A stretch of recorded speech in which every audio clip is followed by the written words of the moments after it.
and welcome to another episode of Dork Tales, the Curse of Strahd. Wait, this is only episode 2. Only 2 Ahs. Alright, welcome. This is chapter 2 of Curse of Strahd here on Dork Tales. I'm your Dungeon Master, Kelly, and let me introduce the rest of the cast for the night. Alright, why don't we go from left to right? Starting with Dawncaller. I'm kind of on the right. You're on my left. Oh, well. Fine.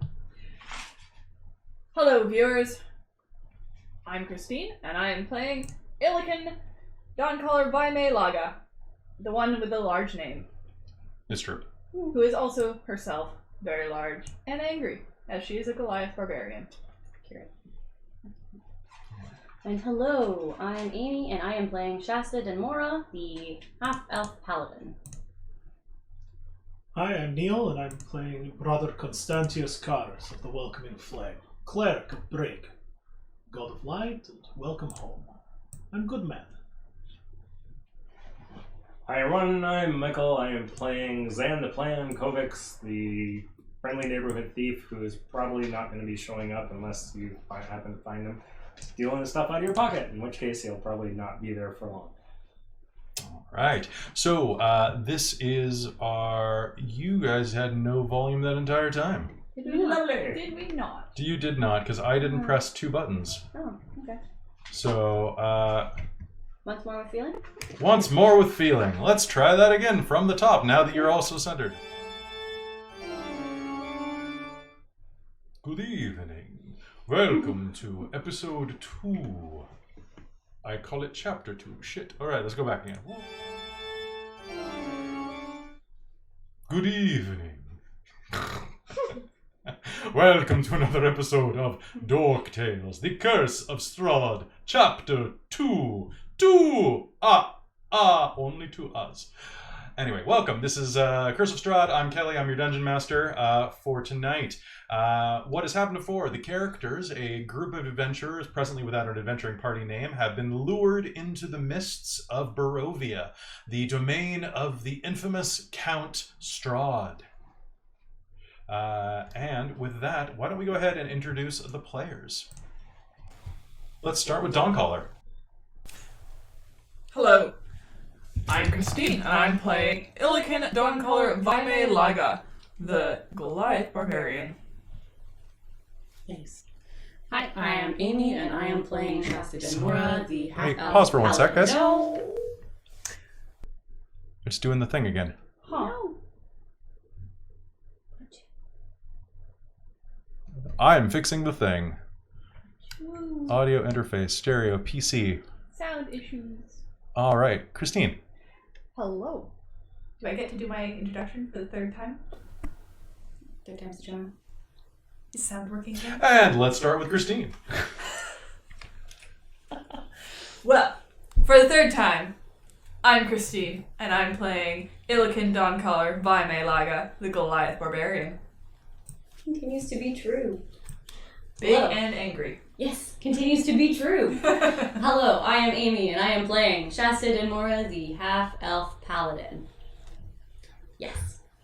You did it without looking. I'm Neil, and I'm playing Brother Constantius Caris, and I have a slight cold, so I have an excuse for my accent wonders this evening. Hi everyone, I'm Michael. I'm playing Zan the Plan Kovacs, the friendly neighborhood thief who will steal your hearts and your wallets. All right, sounds good. All right, everybody. So, because the game is using many microphones, I would love it if everybody could keep an eye on that little meter over there. Your meter is the bottom one. Please do me a favor and try to keep it in that nice, like, greeny yellow spot right here. And then for me, I'm going to keep mine right about here because I come across really well. I've got my own microphone. It's super swell. So welcome, this is Curse of Strahd, Chapter 2, and tonight we are continuing where we left off. All of you have your inspiration on the table in front of you, or it should be somewhere near you. It's either a gold or silver coin. There's no difference between them. I can't find a bunch of my gold coins, probably because Winter stole them in generic fantasy setting. Probably. I got gold. You got gold? All right, And so... I've got the map.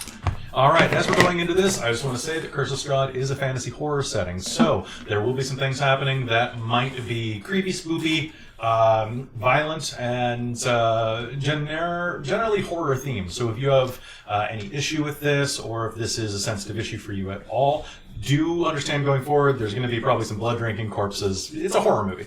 Right? It's a vampire horror movie. It's a vampire horror movie, and so many other things, actually. So going into this, I think that we are going to have a lot of fun. If this is your first time tuning into Dork Tales, please go back and watch episode 1. You can find it on our Twitch channel, YouTube channel, or as soon as I get done editing the audio a little bit, it'll be up on our Podbean as well, or whatever podcast channel we're on by the time you watch this video. All right, so last chapter. You crossed over into Barovia, traveling along with some caravanners. You were brought to a woman named Madame Ava, who explained the nature of their request for you, which was to rescue the land and their corrupted ruler. And from there, you were dealt a fortune that told you what you needed to do this thing. The general, just a general vague quest, as it were. And with that, you decided that the best place to go and find information would be to make your way back to the town of Barovia, the village of Barovia, and to go to the pub, where all good adventures begin. And with that, why don't we start with you heading down the road.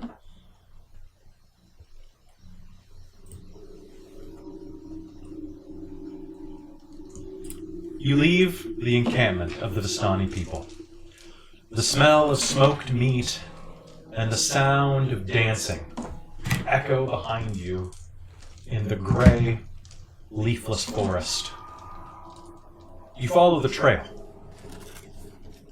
Something in your gut reaches up and reminds you that in such places, leaving the trail is never advisable.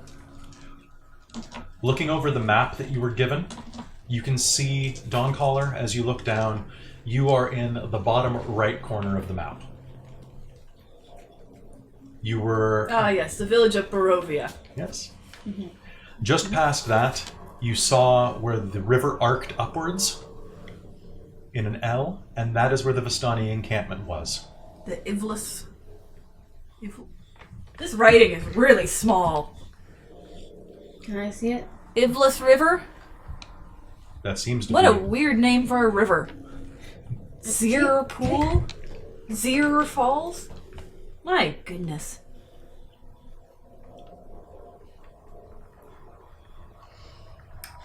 Now, as you are continuing down the road, can I get everyone to remind me what their passive perception is? So your passive perception is your wisdom modifier plus your perception score plus 10. 15. 15? Okay. Anyone have above 15? 16. Okay.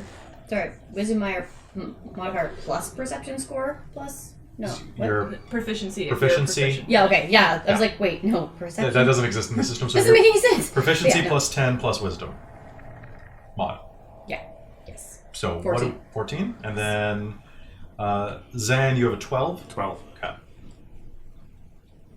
Okay. And then, so if your first name's Brother, then you guys are in alphabetical order. What was your name again? It was Shasta, like the cola. Apparently. All right. Just the And next episode of before we SH. jump in fully, I do have my initiative book for this, and I thought it particularly appropriate given the subject matter. Great. Always sparkle. Great. All right. I love dollar store notebooks. You continue down the road, looking over the map. As you're looking around, even Zan, as his cat mules in his backpack, you realize that your cat is probably getting hungry because you've been traveling for quite some time. In fact, when you look up at the sky, there's no sun, but it should be close to noon by now, maybe a little bit later. The rest of you have noticed this as well. As you walk, while there is light, the sky is muted out by fog. There is no discernible orb in the sky. Just the glow of light reflecting off of mist all around you as tendrils of the stuff moves through the tree line, snaking out at you with venomous intent. Do you just continue on your way? Do you talk? What do you do?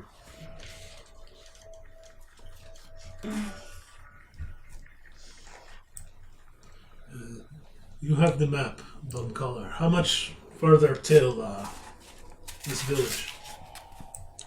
Where was it we were actually going? Did it have a name? You are going to the pub inside of town, which is called... Oh, we were going back to Barovia. You were going back to the village of Barovia. Okay. And you were going to a pub. Called the Blood of the Vine Tavern. Blood of the Vine Tavern. Yep. Cheery sounding place. We didn't travel that far yesterday. I mean, we should be there by now.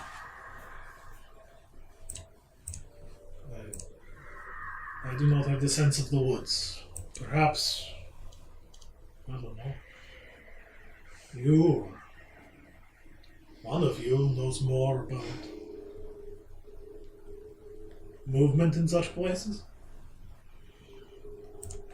Don't look at me. I'm better in the city where there's more people. Me too.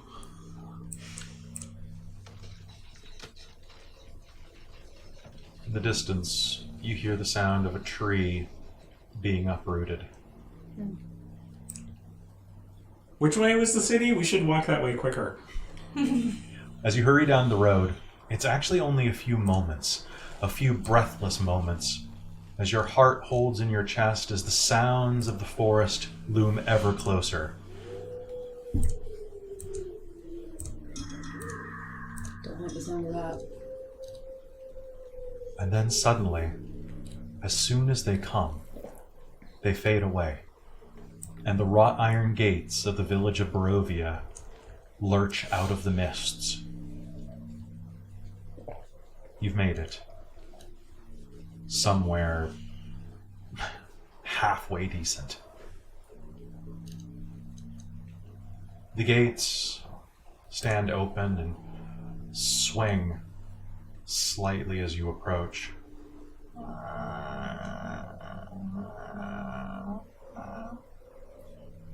Do you enter the village? Yes, I will push it firmly open and walk through. Shasta will continue past. Just, yeah. Okay.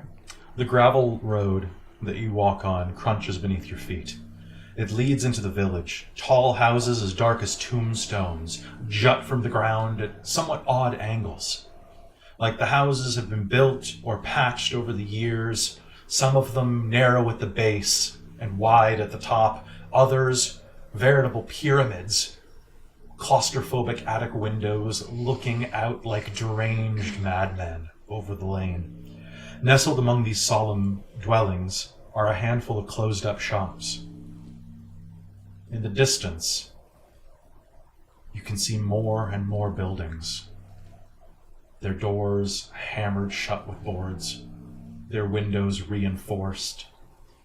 Very few buildings in this town as you wander in have anything resembling open windows, open doors, and open hearths.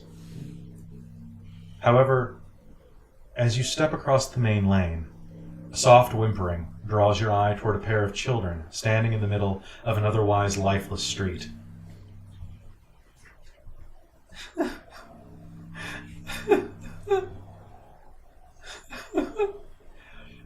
The cries of a young boy, maybe 6, 7. He lies on the ground, cross-legged, weeping and clutching a stuffed doll. A tall girl, dark-haired and nearing her 10th or 11th year, dressed in slightly tattered finery, is trying to hush him. Shh. Come on, Thorn. It's okay. It's okay. Stop crying. Stop crying. What do you do? Shasta's gonna watch this for a moment and then go over to them. As she approaches you, or pardon me, as you approach her, shh, shh, Thorn.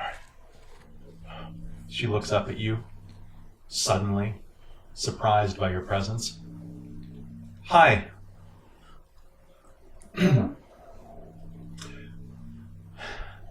Something wrong? There's a monster in our house. She points back to a tall brick row house that's seen better days. Its windows are dark.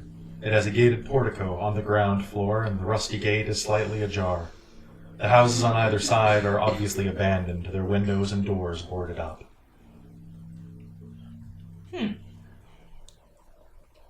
A monster, you say? And Dawncaller will walk over and crouch down to them. What sort of monster? The child, the boy, kind of shivers away into his sister's legs as you approach. I don't know, she says. I don't know what it looks like, but I've heard howls. Howls like a wolf? The boy nods his head into her knee. Big ones. Big scary wolves.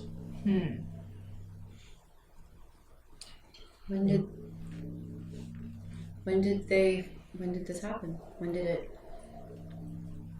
Our parents keep the monster locked in the basement. We're scared because there's a baby up on the third floor nursery, Walter.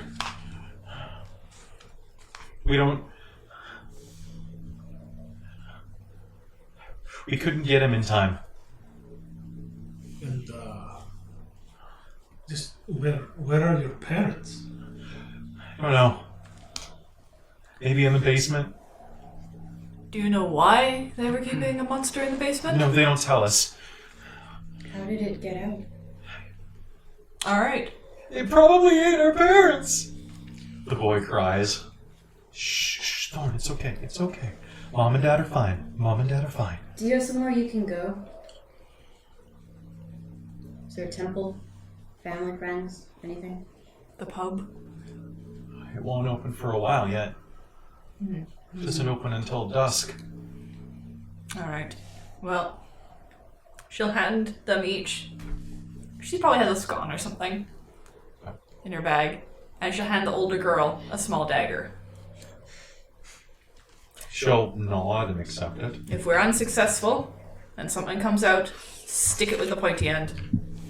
Yes, ma'am. And just so you get a sense of these two, this is roughly what they look like. Creepy as fuck. I mean, everyone here is creepy. Oh, they're cute. I'm gonna start doing leg stretches. Be careful in there. I don't know what kind of monster it is, but you seem like nice people. You don't deserve to get eat. Well, But don't open the door yet. I mean, I'll go look at the door and see what kind of hinges. thank you, it's children. can we? If we're approaching the house, can we hear any of this from outside? Like the howls, any of it? No, you don't hear anything from out here. And in fact, as you glance around, you'll notice that the mists have followed you inside of the city gates. Dawncaller will glare at the mists. The mists seem unperturbed by your glare.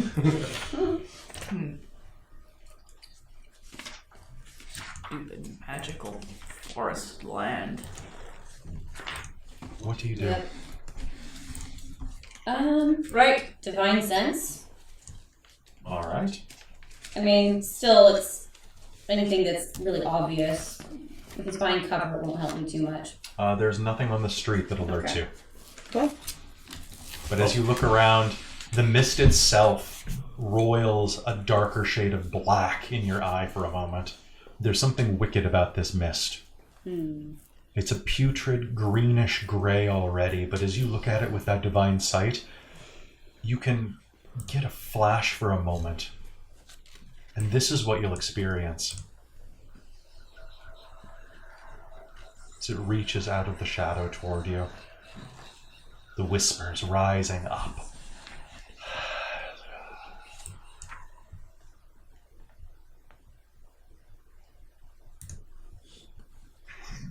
Soundboards are very effective when used correctly, folks. I am going to unsling the shield from my back and then make it glow with a warm orange light. Okay. That, feebly against the darkness, but there you go. It sounds good. I'm going to test the door, see if it's locked. So you step up, and as you do, the front stairwell groans slightly under your weight. I will fish out my small vial of fish oil and start lubricating everything. Well, I will turn to the children. Thank you, children, as I pull my maul off of my back. Give it a good killing. We will certainly attempt it. That's the plan. If we fail, remember my name, Dawn Color. And we'll go. Rosavalda. Pleasure to meet you. Rose. I'm Thorn. Rose and Thorn. A fine set of names. Thank you. Our parents named us. They did a good job. All right. And she'll just continue on. All right. As you continue upward, Zan is already at the door. As you check the handle, the front door is in fact unlocked. It's has an ancient claw door handle with a glaring gargoyle's head as the knocker center door. There's no peephole or anything, and the door appears to be wood, as do the shutters, which open outward. Although they're all shut at the moment, probably latched from inside. There are no iron bars on this house's windows. Okay. So, on the portico, you'll notice that there are several oil lamps hanging from hooks, unlit, but they appear to be full and functional. Is anyone going to take one? Yes. All right. You can easily light it with whatever tinder you have on you. Or I'm not tinder. going to light it. Just I will it. take the other one. All right. So, let us transition into our next mode. Oh, it did a thing. Oh, did a thing. Hold on, I will fix the thing. Try 4 with PHP. I just have to try and get a little more propped up here.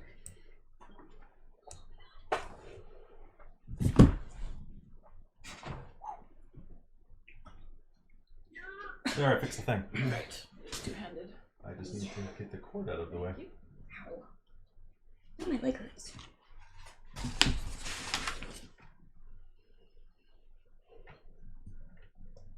I mean, we do have two sources of light, because I have light cast and if he's an oil lamp. I will take the oil lamp as well, Yeah. regardless. Not dark vision. I'm not bringing it for light. I'm bringing it for explosive purposes. Okay, we have one source of light. 'cause Does I the have oil light lamp cast. look sealed enough that I could hang it from my belt? Yes, you could. Alright, she's gonna do that. It will make some noise, though. Gosh. Okay, she can hold it for now and she'll sling it on a hook on her belt later when she Sounds comes good. to fighting, because at that point, noise is a given. That's fair. I can't sneak anyway, so. She's actually got decent stealth. Fair. It's not proficient, but it's decent. All right, and there we go.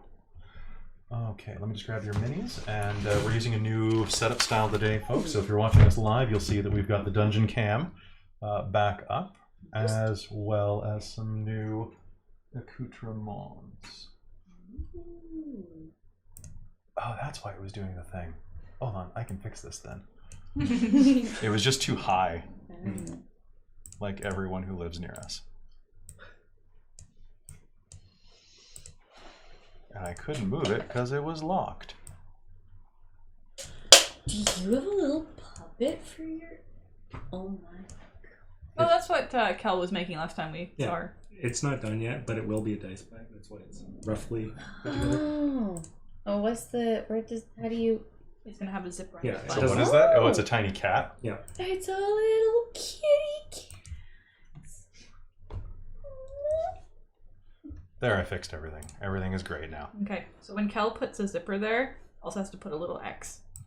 It's a different Just Kel. It's cuz. not me. Yeah, exactly. It won't be a cat without that. Yeah. Yep. Okay, so The we've anus. got Amy. Then we've got Zan the plan. And then we have Here. My hair's being... a cleric. Whoop. All right. Do you head inside? Yes, I'm going first, trying to be as quiet as possible. Okay. I will permit him to walk into danger. The Goliath will follow him quietly. That sounds good. Do I need to roll stealth? Not at the moment. Maybe. Maybe soon. I figure with how big I am. The front door opens easily to your touch. And as it does, you will enter... You will enter the house.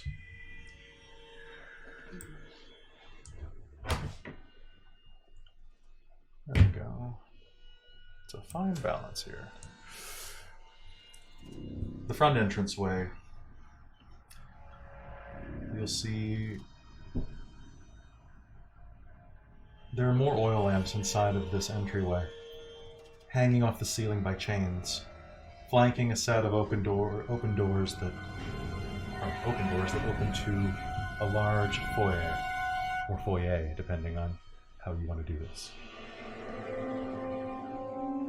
The doors themselves are open. Hanging on the south wall of the foyer is a shield, emblazoned with a coat of arms. A stylized golden windmill on a red field, flanked by framed portraits of several rather stony-faced looking aristocrats. Mahogany-framed double doors lead from the foyer to the north and are set with panes of stained glass. Do you continue? So moving forward, do you move into the main house? Yes. I will look around kind of disdainfully and sniff a little to myself of That's true. All right. Are So there, just looking around the foyer or whatever, do the paintings have, are there nameplates on them basically? Like, yes, there is. There's on one of them at least. One gentleman with large burly gray mutton chops leaning over a pair of chins that look like they waggled very grumpily in life. Allostonius Durst. And Durst is spelled exactly like Limp Bizkit. Yeah. to break immersion and talk about Fred Durst for a moment. In the main hall is where Zan finds himself. This wide area runs the width of the townhouse. A black marble fireplace sits in front of you on the left. A sweeping staircase made of red marble swoops up and in a curve to your right. Mounted on the wall above the fireplace is a longsword with a windmill cameo worked into the hilt. The wood-paneled walls here are ornately sculpted with images of vines, flowers, nymphs, and even satyrs. Some of it suggesting a bit more carnality than you would expect, but rich people, am I right? Now, as you approach, are you looking around the room? You're trying to be pretty alert, right? Yeah. Would you like to make a perception roll? Sure. And is anyone else following Zan into the room? I will. I'm third in line, or unless you want to be third in line, I'm following tightly with the... Yeah, Shasta is probably a little bit behind, kind of keeping up the rear. I'll leave you in the doorway.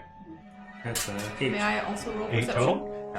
All right, so looking around, you can see that longsword looks like it can be removed. Might be a good add to your collection. That cameo, it might be worth something. It looks I a also roll little heavy for me. Yes, you may. 16. 16. As you're glancing at the wall, you're noticing that among the satyrs and nymphs and flowers, serpents and skulls are inconspicuously woven into the wall designs. I'll start counting. Many, many serpents, many skulls. I'll start counting quietly out loud. 1 skull. 2. The decorative These are paneling. creepy. Are all rich people this creepy? I'm gonna move Look, to the other side of the room. Skull, snake, snake, snake, snake, snake, snake, snake, snake, I'm snake, not snake. going to comment on anyone's decor. That's what they're into. There are 2 doors leading off directly in front of you, Zan, as well as a small hallway that leads to another pair of doors, and one to the south as well, on the same wall as your entrance. After these skeleton snakes have been pointed out, I'm gonna look at them. Does it tinge any like, this is the cult of blah blah blah? Like any religious symbolism? Nothing specifically. Okay. Potentially, I mean, the serpent is a symbol of the goddess Hisk, the god of murder. But usually not in this style, and she usually avoids skulls. She actually, that goddess, despite being a murderous bitch, finds skulls to be fairly passé. Vipers, hoods, things like that, dripping daggers, you know, that kind of stuff. She's more metal than skulls. It just does kind of make you think this place is creepy. You can imagine why the kids are probably imagining things and having nightmares. Is there anywhere that you would like to go looking around? Are the doors set pretty firmly in their frames? Like, could I lie down on the ground and see if there's movement on the inside? Looking around, you think that the second door on the left of you right there has a bit of a gap. I will see if I can look under, see if I see any movement. Now the rooms are all dark, save for the light cast by Brother Kyrus' shield and by... Who else had a lamp? I didn't have it turned on. Okay. So Brother Kyrus' shield is the only dim light inside of here. But as you crouch down, you can see that the light hits a wall on the other side. Probably a closet. Probably why it's not as flush as the others. The ceiling, by the way, unless I say otherwise, is about 10 feet tall. The floors are made of wood, which seems a strange choice when placed against the amount of marble that's thrown around here. Must be good, strong wood. Is it just like wood floors? Are there any coverings on it? I am careful and scoot through every doorway that we come across. I will. There are no coverings in this room. Okay. While we putter about this room, I will go look at the fireplace. And Brother Karis is not like a thief or expert in secret passage or anything, so I'm mostly looking to see if like a fire was laid here at all recently. Like if this place has been lived in. It looks like it's been cleaned very recently, actually. Okay. Do you have knowledge history, or do you have history as a proficiency? I do. You know that most noble houses or people with money have their fireplaces cleaned on a regular basis. The fire poker has been cleaned very recently, and there doesn't appear to be any soot on it. But you can tell just from general wear and tear that this has been fairly regularly used. Although it's spick and span right now, you could white glove this place and come off without anything. It's actually quite surprising how clean this place is. They must pay their maids well, or hire halflings. And they're made so well that they're not seen. That's Which is the mark of a good servant. Let's say that's by rich people standards. Yes, that is correct. Near the entrance, is there anything that like investigating?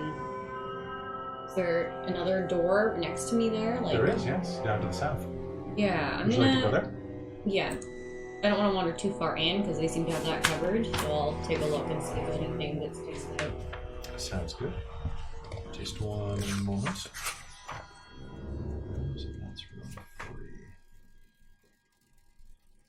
You open the door with a bit of a squeak. And we'll move all of y'all up there.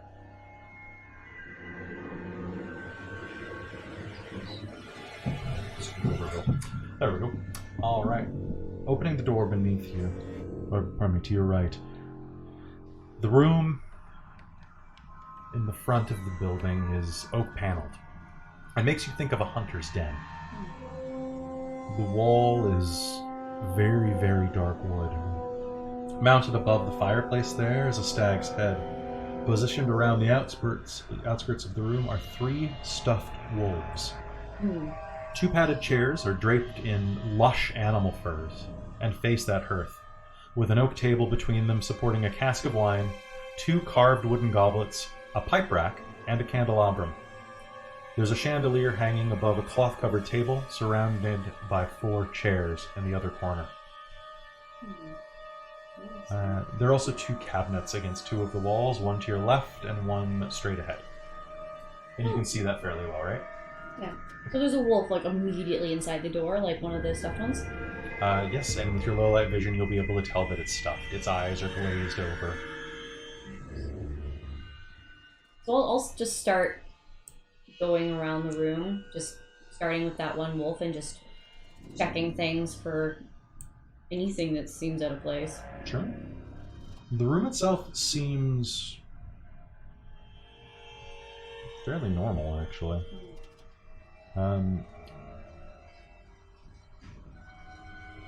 There's definitely a lingering scent of pipe tobacco in this room. This is someone's den, someone's study, someone that comes and puts their feet up and enjoys relishing in their kills. In fact, prominently on the cabinet, or in the cabinet behind the chairs, you can see a very fine-looking crossbow set in a hunter's rack. Actually, 3 of them. A heavy, a light, and a hand crossbow.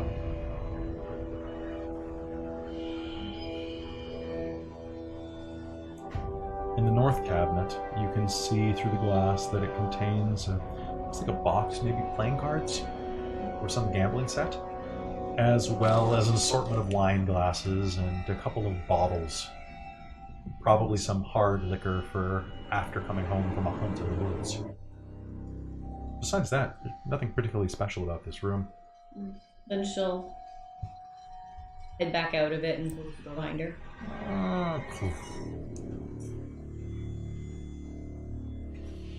Anything?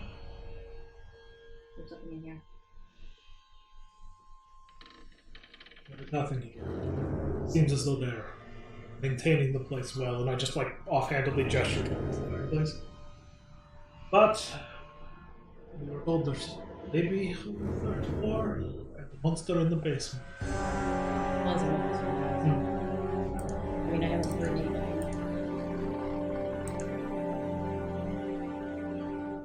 The stairs go up or down? Sorry. They go up. Okay.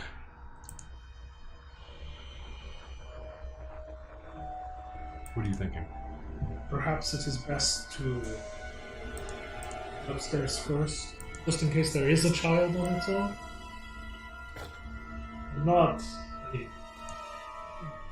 Risking ambush on our way back down then. And then we'll have actually someone to protect. We could look for however to go down and then retrap it or seal it up. Some bells on it in case something comes up.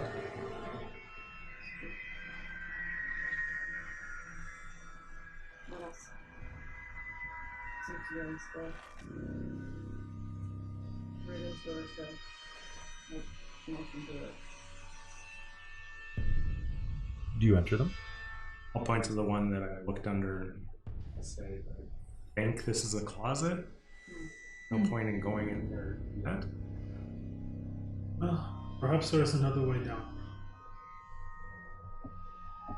Not in the closet. I'll walk over to whichever of those doors is closest to me. That would be this first one. Yeah, try the handle. All right, it opens easily.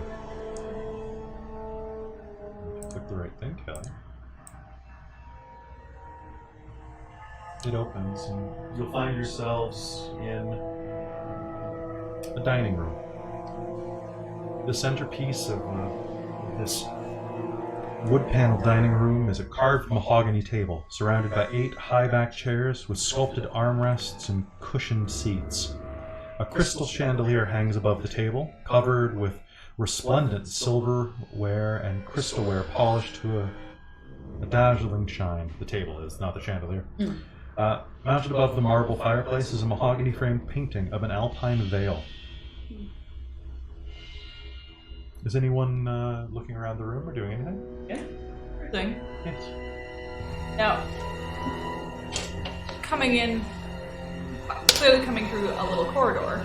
One side is obviously the closet that Nan found. Is there anything on the other side? There is not. Knock on it, because that seems weird. Sure. Just empty space. Just one moment. Maybe it's a descent to a basement. You can make me a perception check.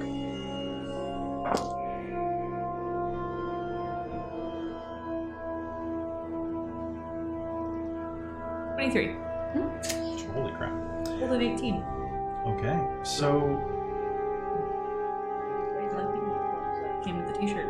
as you pad along the walls, you'll find that there are twisted faces carved into the tree trunks and wolves lurking amid the carved foliage and the wall paneling.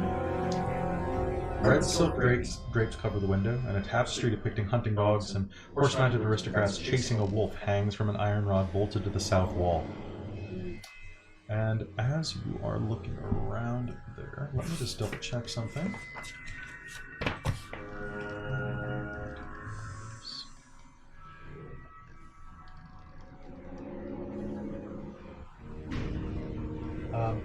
As you are looking around, you will tap on the wall,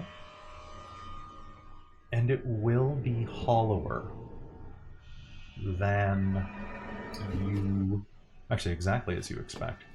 There is something on the other side of the wall. Perhaps... maybe a dumbwaiter? There's no opening here, though. Sent to the basement. No, but not from this floor. Well, this seems like an open space. Doesn't have an access here. Why would they have a dining area somewhere that doesn't have access? Where are they sending the food? It's a laundry chute. That's very, very reasonable, actually, now that she says it. What, there being no reason for it to go to the main floor for laundry zone. They have dirty laundry in the ground, downward floor, bottom floor, basement. I don't think I want to go to the basement. But possibly we can get the basement from the upper floor then. Well, then how does anyone get into the basement to clean the laundry? You can't be going down. I'm a gonna chute. go over Might to be the an external other access. Oh, door that we saw from the foyer. Okay. Probably where there's a kitchen, because Actually, this is a if you dining look room. in this room, you can see there's another door on the other side here that looks like it can connect you right to it. So you head out and in. I'm gonna go and listen at the door to the kitchen. Make me a perception roll. 20. There appears to be Unnatural. nothing on the other side. I will. The door opens, and outside of the radius of Brother Karis's shield, light spell, the room is dark, because you don't have dark vision, right? It wasn't mentioned, so I don't think so. So you don't, okay. Do you light the lantern? I will. Taking a moment to light the lantern, a pale orange glow will spread into the room, and you'll see that it's a kitchen and pantry. It's tidy, with dishware, cookware, and utensils neatly placed on shelves. A work table has a cutting board and a rolling pin atop it. There's a stone, dome-shaped oven near the east wall.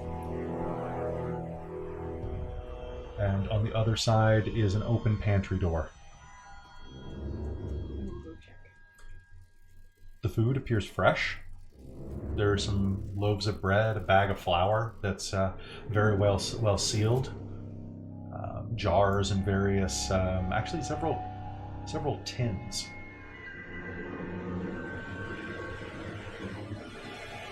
You'll open one of the jars. It appears to be some type of rice. Seems fresh enough.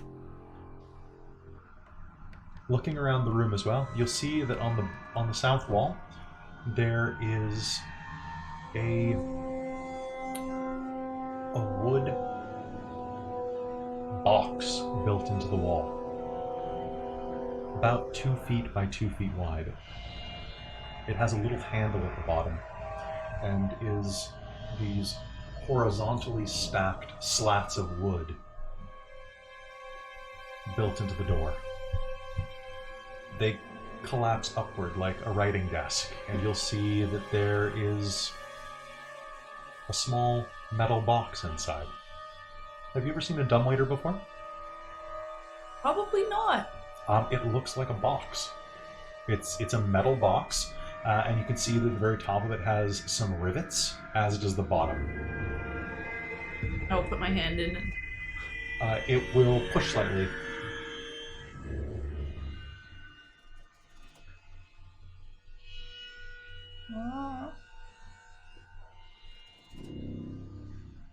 I will close it back up, and then if there's nothing else to see in the kitchen that doesn't look like kitchen-y stuff. Well, looking around, actually, you'll see that right next on the wall is a tiny brass bell that has wires leading into the wall.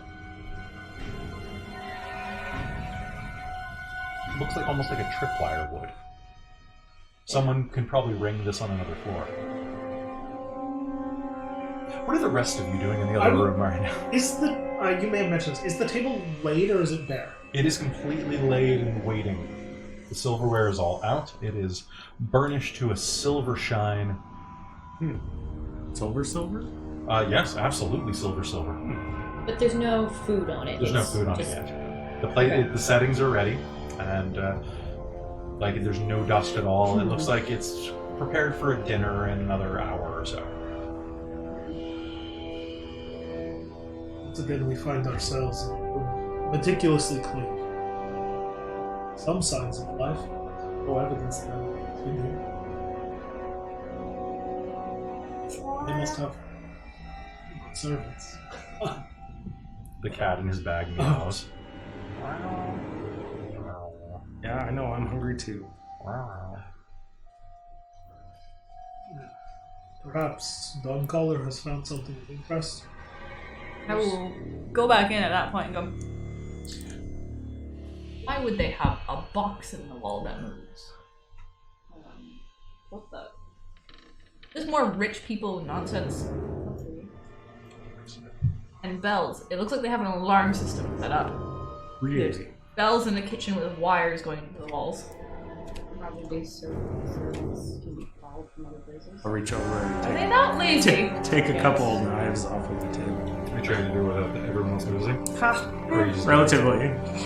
Alright. Go ahead and make me a sleight of hand roll. Maybe to go experience the 11. wild. 11. Everyone will have you'll kind of put your back to them, and you'll all hear the sound of silverware clanking. Josh is just gonna walk out of the room. Yeah, that's probably the best. Yeah. Didn't see anything. I arch an eyebrow, but I'm not facing him, so you can't see. Dawn Caller will look at it and go, clever idea in case we run across werewolves. She'll pick up a knife herself. Oh, Do you have inspiration right now? Yes. Okay. I wasn't even thinking werewolves. I'll grab another knife. And blatantly put it in my pocket. There is a giant. She'll tuck one into Silver. her belt for just in case. There's a giant silver pie knife Ooh. in the center of the table. A giant silver wedge shape atop a tiny handle. Might be safe to spread some werewolves. She'll just take a normal knife. Okay. It's rounded, but it's enough of a point that You know it what? will stab You it. shove anything hard enough, it'll work. Exactly. Yeah. All right. Which way do you all head now? So where was that alarm you're talking about? In the kitchen. Shasta will. Yeah, she's checking out Beeline to the kitchen. this thing and this box in the wall and make sure it is what she thinks it is. Moving into the kitchen, you can see as well that it looks to be a very well used and well stocked kitchen. The box in the wall is indeed a dumbwaiter, about 2 foot by 2 foot. If you had a halfling or a gnome with you, they could probably hitch a ride. But all of you, save for maybe the cat, are out of luck. Unless you belong to a circus in a past life. Does a cat just scout? Are you saying that out loud? Yes. Take off the backpack and fish the cat out and go into the pantry and see if there's anything resembling meat to feed her. Well, the base idea is not tenable. We put something in the box, then we send it, we see what comes back. Make me a quick perception roll. How about we send some food? That's what I was suggesting. Yeah, It's not yeah, not something that's not food. That's something you might think is food. Who? Zan. Make me a perception roll, please. 8. I need a different one. Yeah, you really need different dice. I'll let you reroll that one. No, that's a 1, isn't it? Use one of the dice rolling bins. It'll help. But so glancing around, it'll take you a moment. But after a few minutes, you'll find a jar with some salted fish that's very well preserved, heavily salted. But nothing that a cat wouldn't like. Yeah, So yeah, absolutely. yeah, we'll share some. It definitely is a bit, actually a little bland. It's probably been in there for quite a while. It's lost a lot of its flavor, but it is something at least, and it's almost kind of reminds you of chewing tobacco as you begin to suck the tuna juices out of it.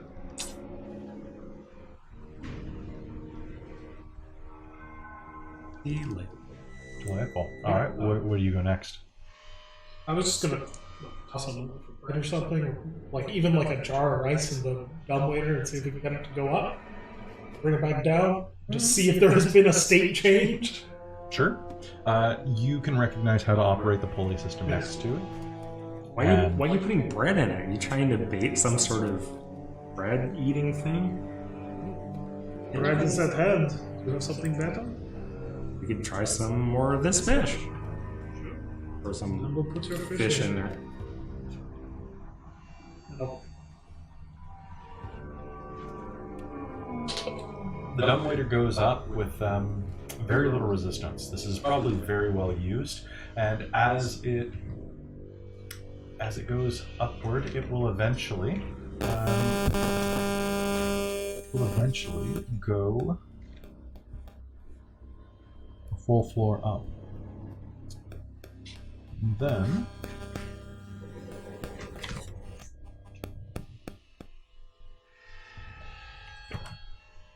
we'll continue up to the 3rd floor, where it eventually comes to a slow and delicate stop. There must be some type of spring mechanism at the top that slowly resists your tug.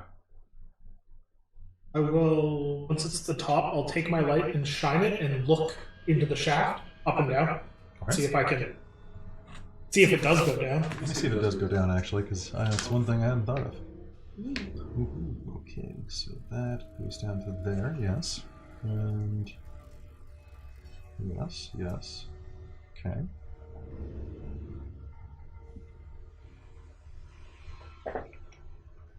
$221. Okay, so that's that. It does not appear to go downward at all. And looking up, we have like a trapdoor basically that opens to. Is the one on the 2nd floor open or closed? If I can see that far. On the 2nd floor, you can see that it is closed. Okay. But it does look like there is another hatch there. Okay. Just see if someone was here above us. Open. Let's not go down though. At that, I will then go look. I think the only other thing that we haven't actually checked is a closet. So I'm gonna go check that because Kid said there's a basement. I'm gonna look at the alarm, see if I can disable it. Sure. Looking at it, you think it's actually just a call. Probably from wherever this dumbwaiter goes to, of the hey, send up the tea type of call. But you can absolutely disable it. Nothing at all. You don't even have to make a roll for that. You pull out your pliers and just snip it. They can replace that wire later. Going into the main room, you check the little pantry, and we'll find that it's a cloakroom that has a series of black cloaks hanging from hooks along the walls, and at the very center, right here atop a high shelf, you will see a single velvet top hat. It is the most handsome hat you have ever seen. You get the sudden urge to procure it for a friend you know back home. And then think better of it. But no, there are a number of cloaks inside of this room, all uniform. Different sizes and shapes, but the same dark velour fabric. So much so that as your light passes over it, they seem to absorb the rays from your oil lamp. If you touch them, they don't appear to have any pockets or anything useful. But they are all hooded. I will tap on the floor with all of it. Wood. Doesn't appear to be anything here. I will leave. Okay. Leaving, you reconvene with your friends in the main room. Standing at the base of the marble stairwell that winds upward, what do you all do? There wasn't a way out to like a backyard, was there? There was just the front entrance? Yes, there is no backyard that is reachable through the house. Interesting. So if there is an external entrance to the basement, it's not something you can get to. Mm-hmm. I guess there's more way else set up. Do you continue up? I put the cat back in the backpack. It's secure. Wow. Yeah, have a nap.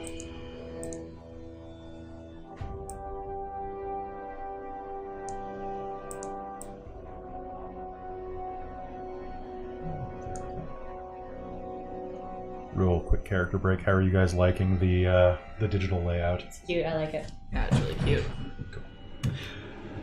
Right, and I apologize that if I'm stuttering a little bit over the adventure. Usually I'm used to running my own dungeons, so running one that's a pre-made is a little different for me. And even though I prepped, it never feels like quite enough prep when you're running someone else's work. Also, the map is like midway through the book, so... Unlit oil lamps are mounted on the walls of the elegant hall that you find yourself in as you climb the stairs. Your foot falls on the marble, leave a soft slap as you approach upwards, except for Zan, who moves with a very cat-like grace.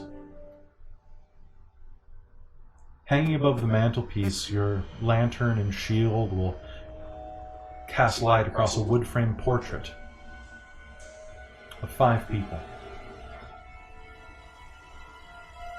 A thick-jawed, cleft-chinned man, and a high-cheekboned woman with 2 smiling children that you recognize as Rose and Thorn.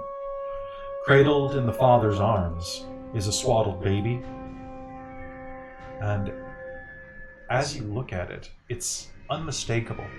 Their mother, even in this portrait, is looking at the baby with a hint of scorn. As you step onto the ground of the upper hall, you'll see that there are standing suits of armor that flank wooden doors on the east and west halls. Each clutches a spear and has a visored helm shaped like a wolf's head. The doors themselves are carved with dancing youths. Ornately. Looks like they're frolicking. In the distance you can hear the squalling of some something on the street, probably raccoons. For those of you tuning in, we have raccoons fighting in the backyard right now. The red marble staircase continues upward to a third floor. Do you stop here and look around? Just gonna peer in the visor of one of these statues, these suits of armor.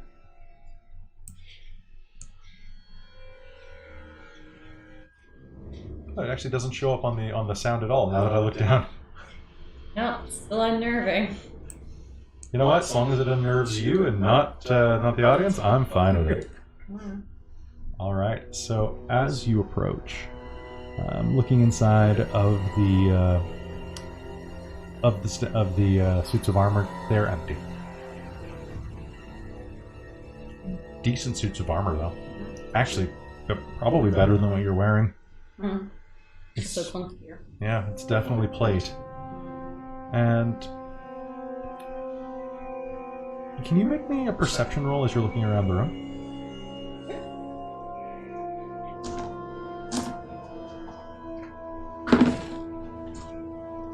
It's gonna be a 22. As you look through the helm, you realize that what looks like the children dancing among leaves on the wall carvings are not.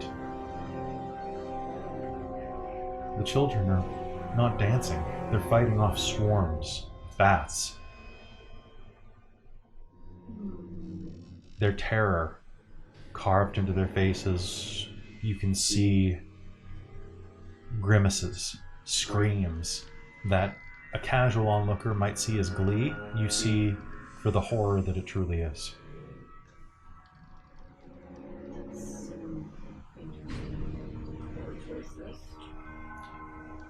In spite of how warmly you're all dressed, you'll notice that a cold draft is coming down the steps. Particularly those of you who have stayed near the stairwell, there must be a window open upstairs, because a cool breeze is blowing down your neck. What do you all do? Alright, do we want to be thorough, or do we want to try and find the child as fast as possible?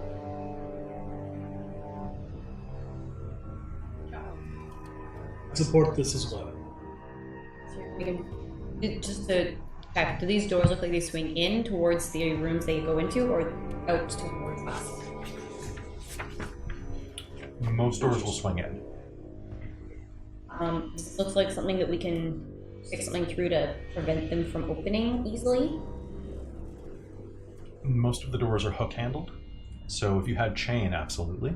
Rope as well. Or handcuffs, I suppose, would do it. Any type of manacles. But as is, it would be a little difficult for you. I've got some rope, but the suits of armor, I guess if they're, you can't like pull the rings, like you said? Pardon me? But when you describe the door handles, like what, they're like a ring, right? No, they're like like hooks. They're like L-shaped. Like claw handles that come out of the door at a... Oh, okay. Okay. What we would consider to be accessible handles. Okay. So kind of like those old-fashioned ones that you would always probably catch your hip bone on if you shut the door too quickly and would ruin your night. Yeah. Like hooked fingers reaching out from the door. Okay. But not something that has a base to it, so we couldn't like stick like a spear or something through it. No. That's all. I'll be different. Sure. Let's go upstairs. We can always come back here. We've been talking and nothing's come out to kill us yet. I'll find some wood and go knock on it. On which door? No, just some wood, as in. Oh, okay. Knock Sorry, I thought you were talking about grabbing a piece of wood. wood and knocking on a door. No. Okay, if you insist. As in superstitious. It's your game too. The floor is made of wood, so you can just grab Yeah, it just down and give it the old. Yeah. All right. Do you continue upward? Yeah. Okay.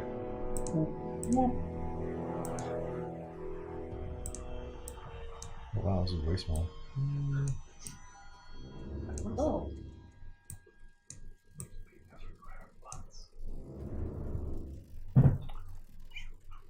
turn off no clip. As you continue upward, you will find yourself on the 3rd floor landing. And it is 2A11. You climb the red marble staircase to its full height.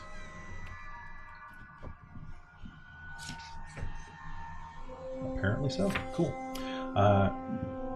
And come to a dusty balcony with a suit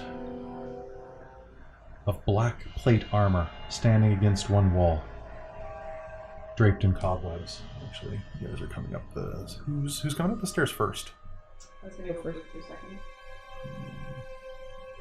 Where are you going, Zan? Probably stick to the last, so I can run first. We have to run. Dawncaller, are you there, or are you more toward the front?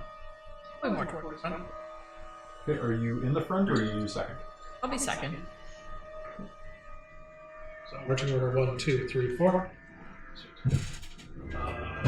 Sorry, you said this is dusty?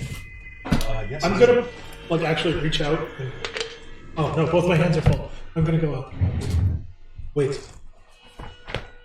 See if everything else has been clean. Was the floor below clean as well? Yes. The 2nd floor seemed quite clean.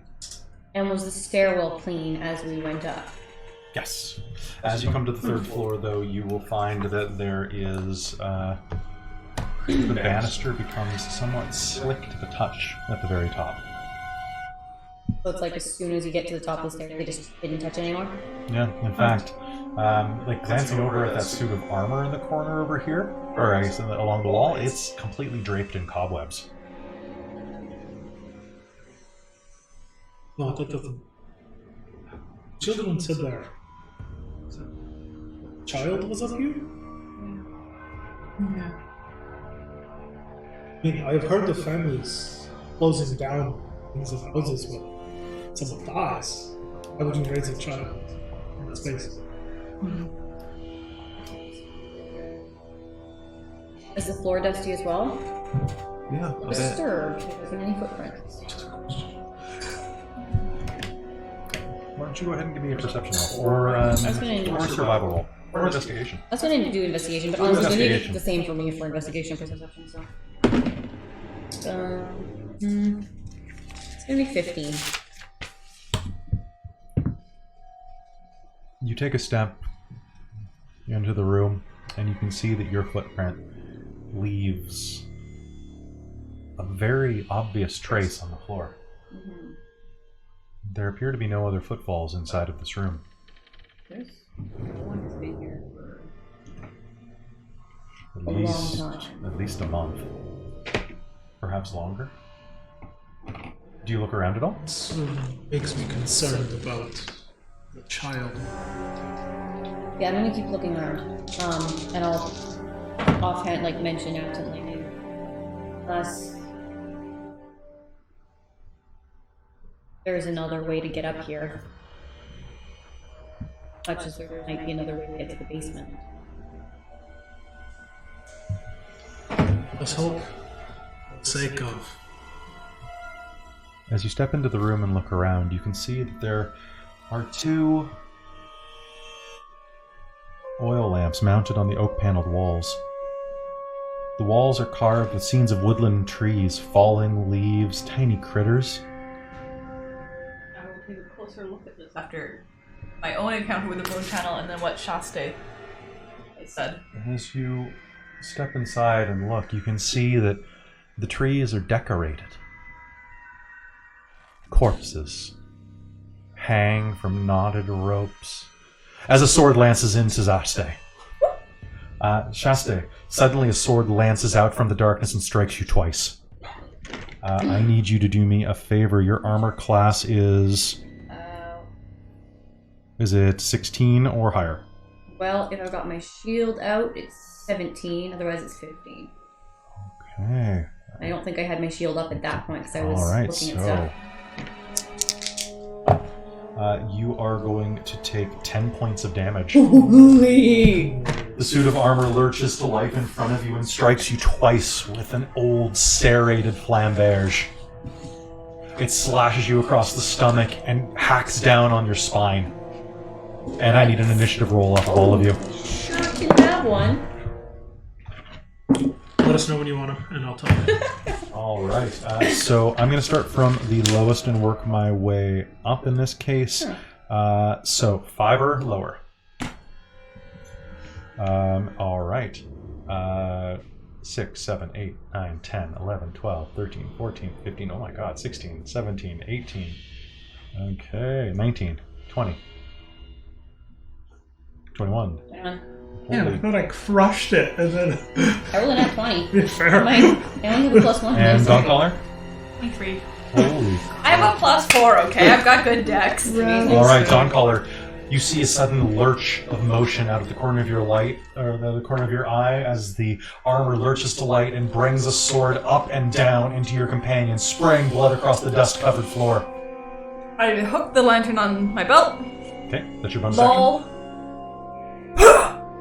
Okay, I just want to bring it down across it. you're just gonna hammer this thing. Yeah. Okay, go ahead.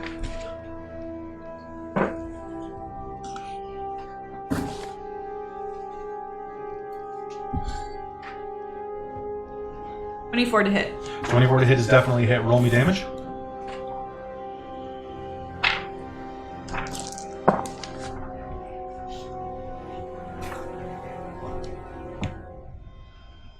$12 damage. 12 damage. Your maul slams into the armor and lets out a hollow ring as you dent its chest plate inward. The blow would have crushed the ribs of any man inside of that armor.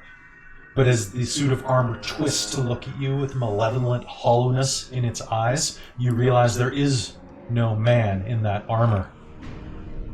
All right, now we are down at Shasta. This is right next to you. The next stroke will kill you. Yeah, it sure will. I'm gonna do full disengage action Okay. and get myself back to what seems like the best spot. The stairwell, back on the stairwell. Sure, you can absolutely move through your friends. Yeah, I'm gonna pitch past and Okay. try and. Is the sword still in my stomach or? No, it's in its hands. Okay. All right. Yay. Brother Karis. With a history. I will take a full step to make sure that I'm between Shasta and armor. Okay. And then I will raise my mace. Raise my mace and call down Holy Flame upon the armor. It makes a dexterity saving throw. DC. No, it doesn't. No, I Okay, sweet. In that case, D8 radiant damage. Cool. Which is, that's going to be max damage. Oh, cool. I'm glad to I hear rolled that a because one. okay, perfect. So 8. All right. As you reach out with your mace and channel the holiness of Brig, the noise that comes out of the holy light is actually going to catch you off guard. As a high-pitched scream is going to echo out of the light that engulfs this being and stumbles it back. It is still animate and very, very angry. But you can see that your light has exposed the hollowness inside of its steel chassis, or veneer. All right, Zan. Pulling one of those knives that I grabbed downstairs and throwing it. Okay. And so Zan is within 5 feet of a friend of yours, so I believe that qualifies for sneak attack. So like a... So what you do is, if you succeed, you will add an additional d6 to your damage. And don't forget to add your dexterity modifier to damage and attack. Normally thrown is with strength, but I think you can use dex as a damage as well, right? It's the first thrown weapon we've actually had in any of my games. So 15, isn't it? The hammer doesn't count. It's literally roll called the a 15. thrower. So... Did you add your proficiency as well? So proficiency in dex, so that's 5. Oh, Well, it's fine. 17 total. All right, so that was 17 is going to hit. Okay. What's your damage? 9. And that's with your dexterity mod added. That's with everything. All right. Your blade is going to hurl forward and jab into this thing's chest. The knife is going to embed into the steel, and it's going to lurch forward, catch Dawncaller with one attack, and Brother Karis with another, hopefully. That is a 19 for Dawncaller and a 10 for Brother Karis. Shield. Okay, the first blade is going to come in and catch the barbarian with a overhanded hack to her shoulder, and it is going to deal 7 points of damage. It's going to reverse the blade backward and strike into Brother Karis' shield. Dawncaller, what do you do in rebuttal? It's your turn. I smack. Okay.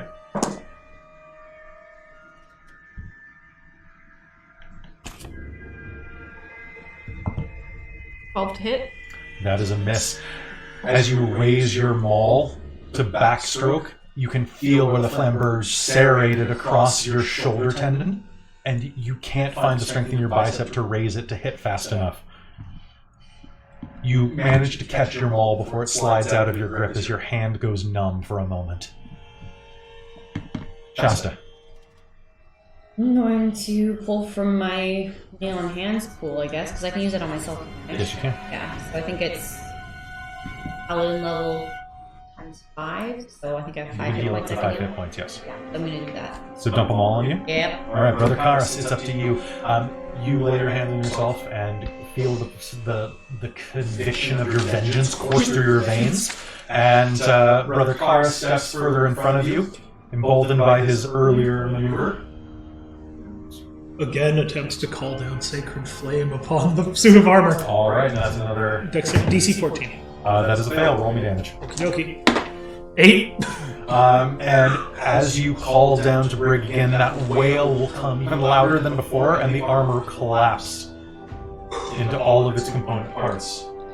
I say a small prayer.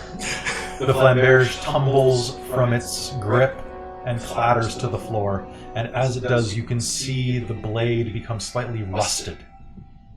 It's still usable and could be repaired, perhaps, but age suddenly grips it.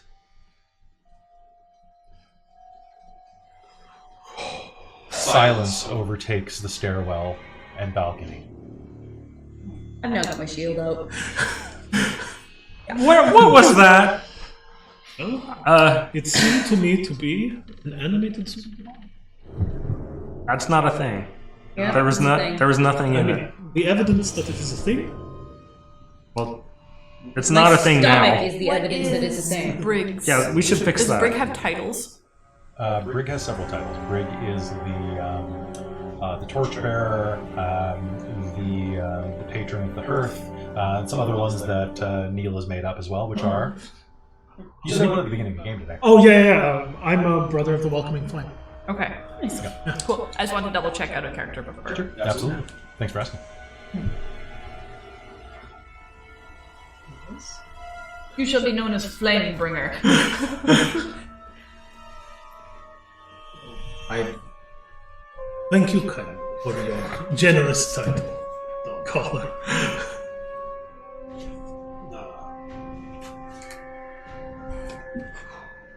Speaking of flames, Yeah. bringing flames. Flame does not only hurt, it can heal. You are looking... Yes, most of my insides are still on the inside. Okay. As are mine. Situation changes and you're able to, please let me know. If you're unable to, I will make a call at the time.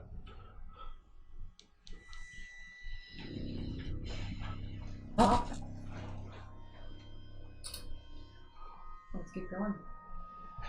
Could this have been the monster? No, Okay. I doubt it. Did well. Yeah. There's another monster? We said we would take care of the monster, not the monsters. Well, I said there was a monster right in the basement, and there wasn't going to be any monsters in the other parts of the house. Well, that wasn't part of what all those kids are a bunch of liars. Possibly. But they're also children. Children's object permanence. I'm gonna Questionable. have words with them. It's okay. Because objects of permanence isn't good either. My character doesn't laugh at me. Right, so I like shine my light around. I go, where do? Hit the door, any door. I see two. All right. So as you look around, just 1 second. I'm still leaning against the wall. So. Pause for a sec. We've had an echo for quite some time now.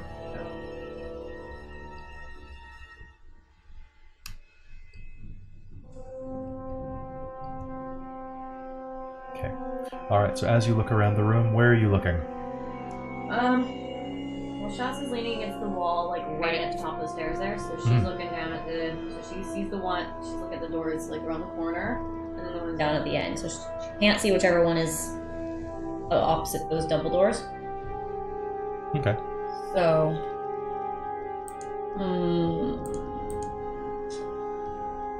smaller doors probably mean smaller rooms. It's a good enough theory. A wise man also said always go left.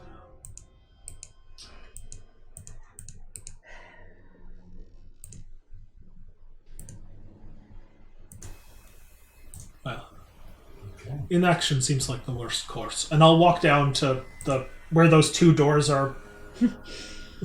The two at the bottom. The two at the bottom. Okay. And I'll open I'll heave myself upward Which one and do you open? the lower one. The one that I would call the south wall. But that's because I don't know what north is. I think it's a west wall, honestly, Fair. based on previous. Right. So we'll follow along. It's the south wall. Is it actually? Okay. Yeah, this one, right? Yeah. Yeah. Okay. All right. So Oh, I see it. opening I that door, you will find that it leads to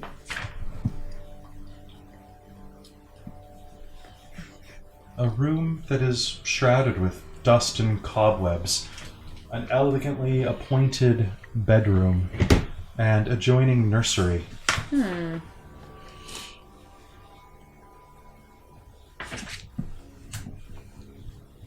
Double sets of with panes of stained glass pull open to reveal a balcony overlooking the front of the house as well. Just at the bottom there. So, actually, let me just. There we go. So, stepping inside the room, we have a balcony down here, and it looks like a small nursery with the door open. Well, It's open,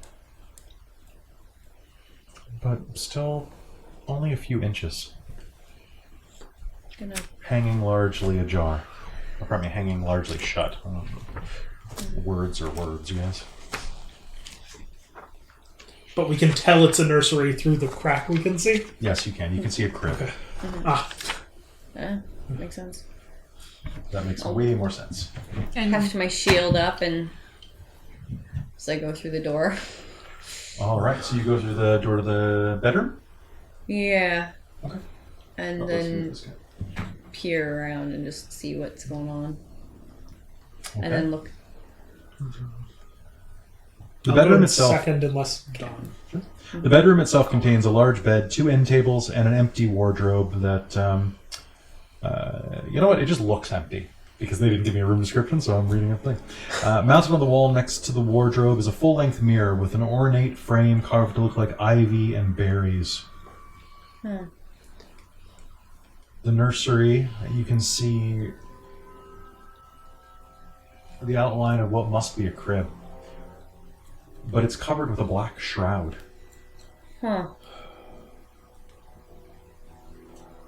Well, it is occasionally. I'm gonna using I have my mace in my hand, creak the nursery door open. Yep. All right. You're basically just like pushing it slowly. Yeah. And Shasta's got her shield up, and she's like, I'm not paying attention to them doing that. I'm Oh, great. looking and thinking, there's another empty space here. As you bang on the door or on the wall without telling people that they're banging, can I get a quick wisdom save from both of you Yep. to not be startled? Yep. I was about to ask if you wanted that. Definitely start. I got an 8. I got an But- 18, so The forest is falling. Where are you banging on the wall? Over here? Right as you come in the bedroom door, it's a 5-foot hallway, right? Oh, right here? Yeah, so I can see that there's nothing there. Okay. so you're like, anytime there's like a weirdly narrow areas when you're like, there's no Just reason like, for it to be. there's a thing here. And Zan, where are I you? know rich Are you people just do poking around the weird room? stuff in their houses. Yeah, I'm gonna What's in check here? out where the mirror is. Sounds good. As you approach Fix my the hair. mirror, you can see that the berries on the mirror are actually, there are eyeballs among them, worked into the wall. Brother Karis, what did you get on your wisdom save? 8. 8, sounds great. As you turn around, there is a sudden shriek of a woman with her face melting with age. She shrieks and lurches out to grab you with her hands. Does an 18 hit you? Yes, it does. It reaches through the door and grasps you by the throat. You are... Holy shit. You are going to take... I need you to make me a Constitution save. Yeah. Here you go, Kelly. It's probably for the best. One of those 16 becomes a 19 with my con That bonus. is fantastic. Something lurches out and is going to grab you by the throat. You're going to take 13 points of damage. Okay, so I still drop. Still drop. Yep. But, however, you can feel your life energy draining out of your throat, but you manage to will it back inside of you. The strength of your soul is greater than that. Watch out, Michael. There's a tree falling on you. All right. We really need to double tape those next time. All right. Can I get initiative off of everyone with me? No, me too, because I gotta make death saves. Oh, that's true. All right. So going above 20? Yeah. 19, 18, 17. 17. Zan? 9. 10. I'm too busy fixing my hair. Yeah, true. Vanity. Okay, Dawn Caller, you will hear an unearthly...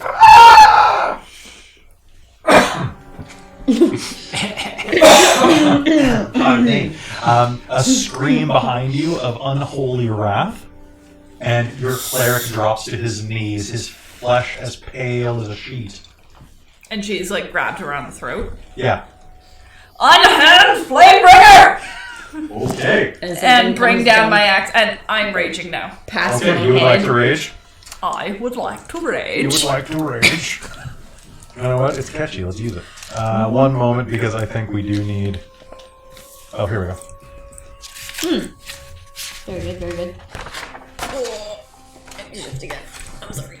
My joints are mad at me forever. My knees aren't too happy either. All right, so as you lurch forward and bring your maul down, go ahead and make me an attack roll. Oh, sorry.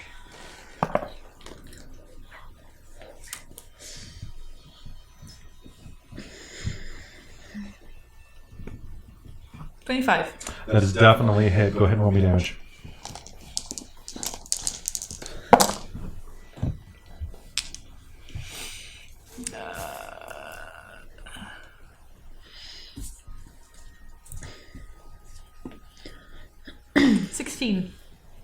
16. All right.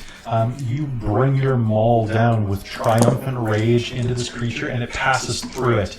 It seems stunned by the blow, but that should have crushed it in half. It is definitely resistant to your attack. It does not seem unfazed, however.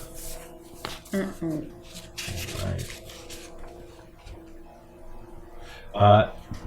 Shasta, what do you do? Gonna try and stab it. Okay, now Dawncaller, you were directly there. Do you take a 5? Will you move to get to it?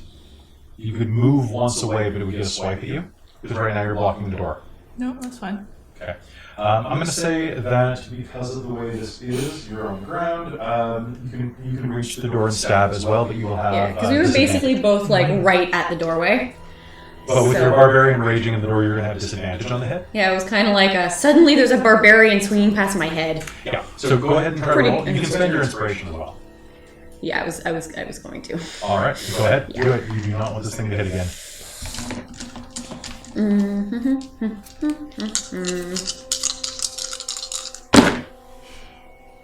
Does a 18 hit? Yes, it does.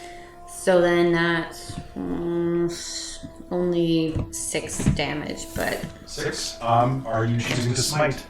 I don't think I can at first level. Can I? I don't think so. Second level then. Yeah, I think there's a whole bunch of stuff I can do at second level that makes me actually useful. Okay. I'll double check, but Yeah. All I get at first Divine is Smite, rage. second level. All I get is lay on hands and hands and divine sense Well, at least you can potentially heal or. I Why used is it it all echoing Oh. again? to not die. That's weird because I thought we'd fixed that.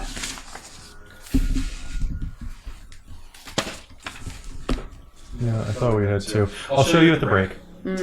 Okay, so, all right, with that, you are going to do, you said 3? What? No, How much damage? I rolled 4. It's going to be 6. 6. Unless you're having it. I might be, you never know. Yeah. All right, and with that, it is going to, you are directly in front of me, Dawncaller, so I'm going to lash out at you with a 6. This is a 6 hit. No. Do I have advantage against you because you're raging yet? No. You didn't take reckless rage. You don't have That's reckless second rage. level. Yeah. You can't do anything until second. All right. She lashes out at you again. Her hand passing through the wall, almost surprising you, but you will duck out of the way. And then it is Zan's turn. Zan, what do you do? Pull my short sword and stay where I am. Okay, sounds good. You take a defensive position looking around. Yeah. All right. Brother Karas, I need you to make me a save. 15, so That's one good. one good. All right, back at the top. Dawncaller, you are enraged. This thing is in front of you. Do you take another swipe? Yeah. All right, go ahead.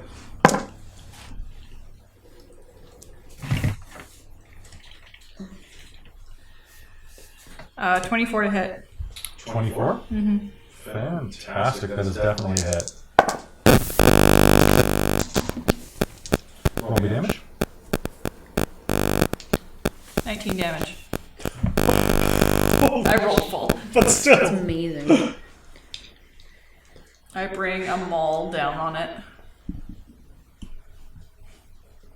Also, I just want I'm to get confusedly raging at this point since it's swung So you through did last 19 time. damage? Yeah. Oof. That is fantastic. All right. You bring a maul down through it, and it almost discorporates. It is just barely holding on to this plane of existence. Shasta, it's your turn. I'm going to do that stabbing thing again. Well, it probably isn't going to get hit with the 12. 12 is a hit. Oh, in that case, 8 damage. 8 damage. Dodging underneath your friend's maul, you will twist your blade up and slam it into this creature's mouth. And it will scream down your blade, vibrating as it discorporates into mist.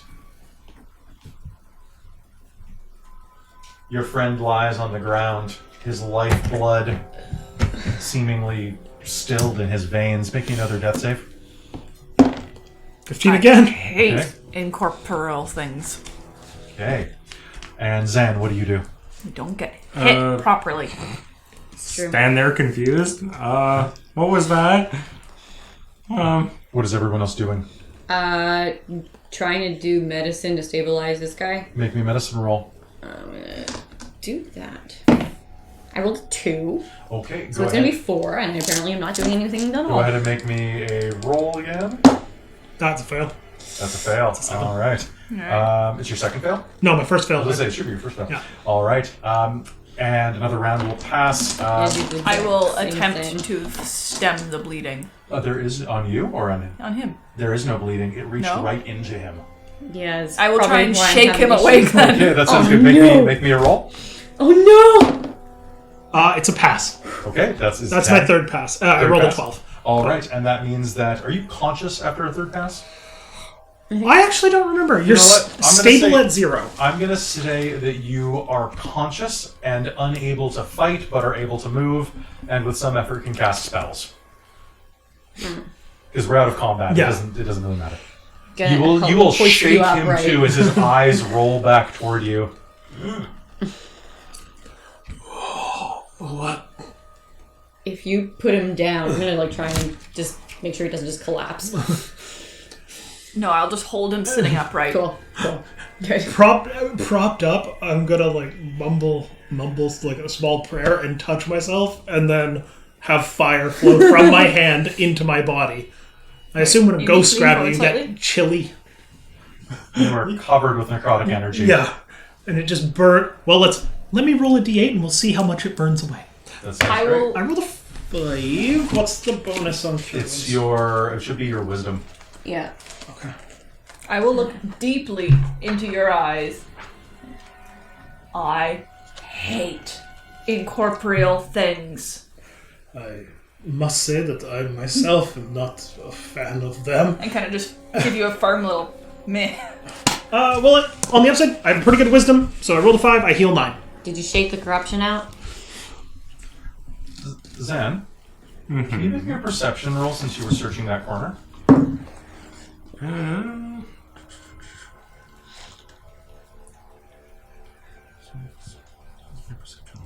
8. An 8? Yeah. Fantastic. As you're glancing around, you are going to see. I think I just realized what the problem was. Oh yeah. Yeah, I'll tell you during the break. I'm dumb. Yeah. So, I'll actually say that you can take 10 and look around for a moment. As you're at the mirror, you can see that one of the eyes on the mirror is slightly larger than the other. Like removable larger? Not removable, but there does appear to be a very thick seam around it. Press it. Like a button. Do you press it? Sure. Why not? Fiddle with it. With a click, the mirror is right here. Actually, no, the mirror should be right here. I don't know what they were drawing. The mirror will... Oh, no, it is right here. So the mirror right here will click and swing inward, revealing a staircase to an attic. And as Brother Karas catches his breath, I think this is a good place for us to have a bathroom break. Can I get ahead of the YouTube comments before we go to a bathroom break? Yeah. Yes, I should have used warding flare. I fucked up. I could have made them reroll an attack. I will next time. Don't blast me in the comments, please. Level 1. Level 1. It's okay. Yeah, thank you, Balin. We're Thank you, done Balin with Hogue. ones. You- So I think so Balin, if you're there, I believe we fixed the echo because I was dumb and had my cardioid mic facing the wrong way. Oh. Yeah, that was my bad, and I had the gain up too loud because I was like, "Oh, I can't hear myself. What's going on?" Yeah. So Fixed it. it's fixed. I hope he's still here. He's not. Oh, Well, might be because remember Oh yeah. it doesn't always show who's actually there or not, yeah, which is frustrating. Yeah.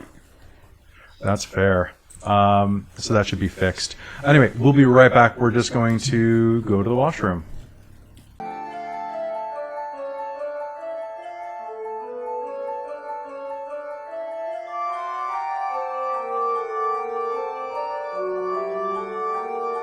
Welcome back to Dork Tales, where we are 3 spoopy 5U. So Zan, as you look around, you press one of the eyeballs on the frame around the mirror, and as you do, there is a as the wall hinges behind the mirror and swings open, revealing a dusty room with a stairwell leading up into an attic. Wow. That's a thing. I will come and investigate his thing. Yeah, I mean, how much noise did it make when it opened? Just about that much. Okay, so not really. Are there any footprints on the other side? There are not. It looks like the stairwell leads up to a small landing and then arcs to the left. Hold on. Before we go upstairs, I say, shaking like the last bits of ice from my gloves where the heat didn't quite get. I go, it is a macabre task, but perhaps we go and look for the child in the crib. I'm curious whether or not we're going to encounter a demonic child. This is the best kind of child. That wasn't the child that would... No, that was something else. That was something cursed. Before the thing grabbed me, did it look like one of the people in the picture? In the painting that we saw on the second floor? Definitely did not look like one of them. It looked like a nursemaid. Okay. Someone dressed in rather sparse, very Spartan clothing. Yes, not a red cloak and a loincloth. Sorry. So you're going upstairs? I'm going to go look at the crib. Yeah. And I have light. Crib first. Yeah. As you move toward the crib, you'll notice the hanging black shroud over it. Do you part it? I sure do. As you part the shroud, you will see a tightly wrapped, baby-sized bundle lying in the crib.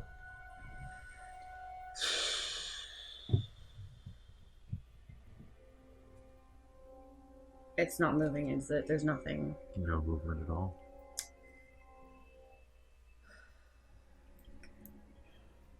I'm gonna pick it up. As you do, it collapses into just a blanket in your arms. Is there anything? It's literally just a blanket. It's just a blanket. So it's not like there's The anything. moment you touch it, whatever form was inside of it a moment ago collapses into nothingness. It must have been folded in a particular way. There's a moment where your mother's heart surges up for a moment as the adrenaline kicks in, and your eyes dart from left to right, looking for where you dropped the baby. But there is no baby at all. Can very meticulously look over this blanket and make sure there's nothing, no evidence, no traces. Nothing at all. Not even old stains. There's nothing. Is there anything else in this room? There's not even a window in here, is there? Oh yeah, there is to the south. No. There's a balcony. Yeah. There's a window to the south, and then there's a balcony outside. Okay.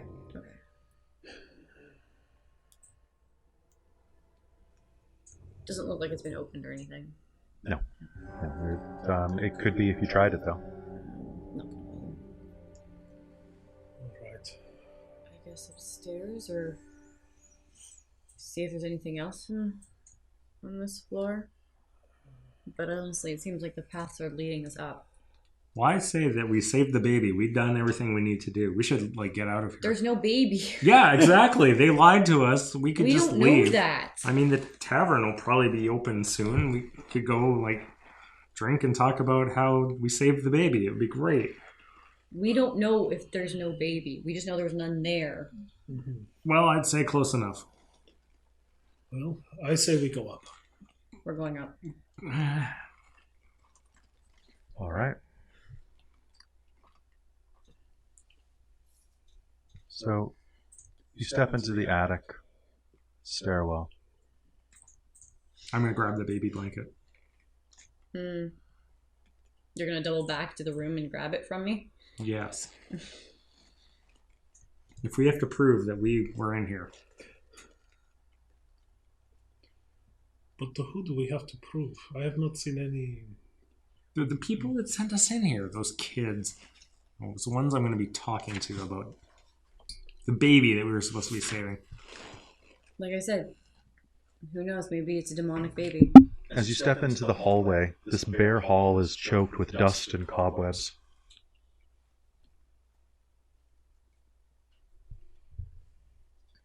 And as you look around, sorry guys, I'm just going to check something real quick because I'm still detecting a large amount of echo.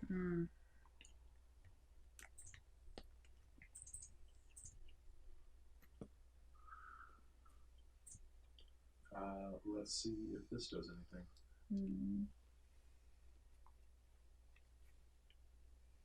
Nope, it just makes me sound like crap.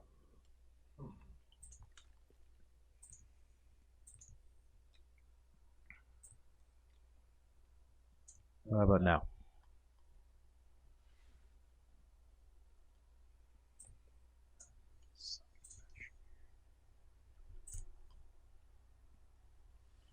All right. One more check.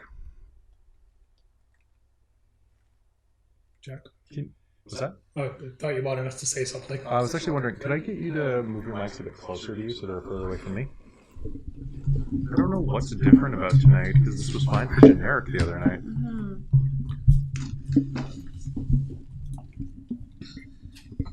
Okay, because my gain is on basically 0 right now. You do still have gain on the Yeti, in the filters, I believe.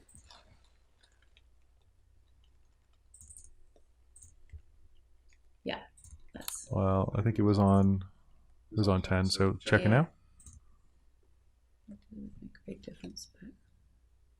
All right, one last sound test. This is me as you walk down the hall. I'm still showing up on yours.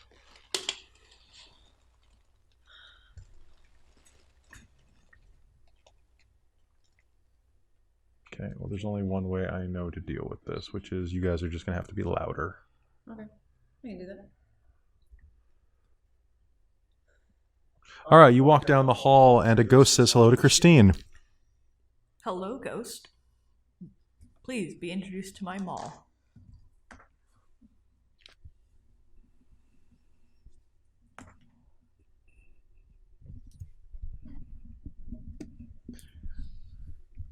I'm just going to lose my mind here with this thing, guys. Do you have it the right way around? I believe 'Cause so. Shouldn't those dials be facing you where you can No, they're usually facing away. Oh. Because if you're like,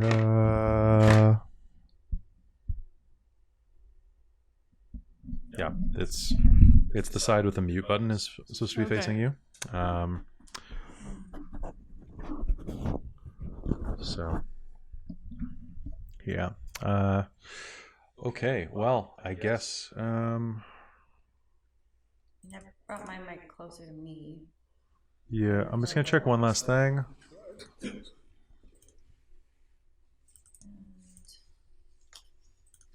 And we'll see if this fixes everything. Hi, how's it going, everybody? Going pretty good. Yeah. Yeah.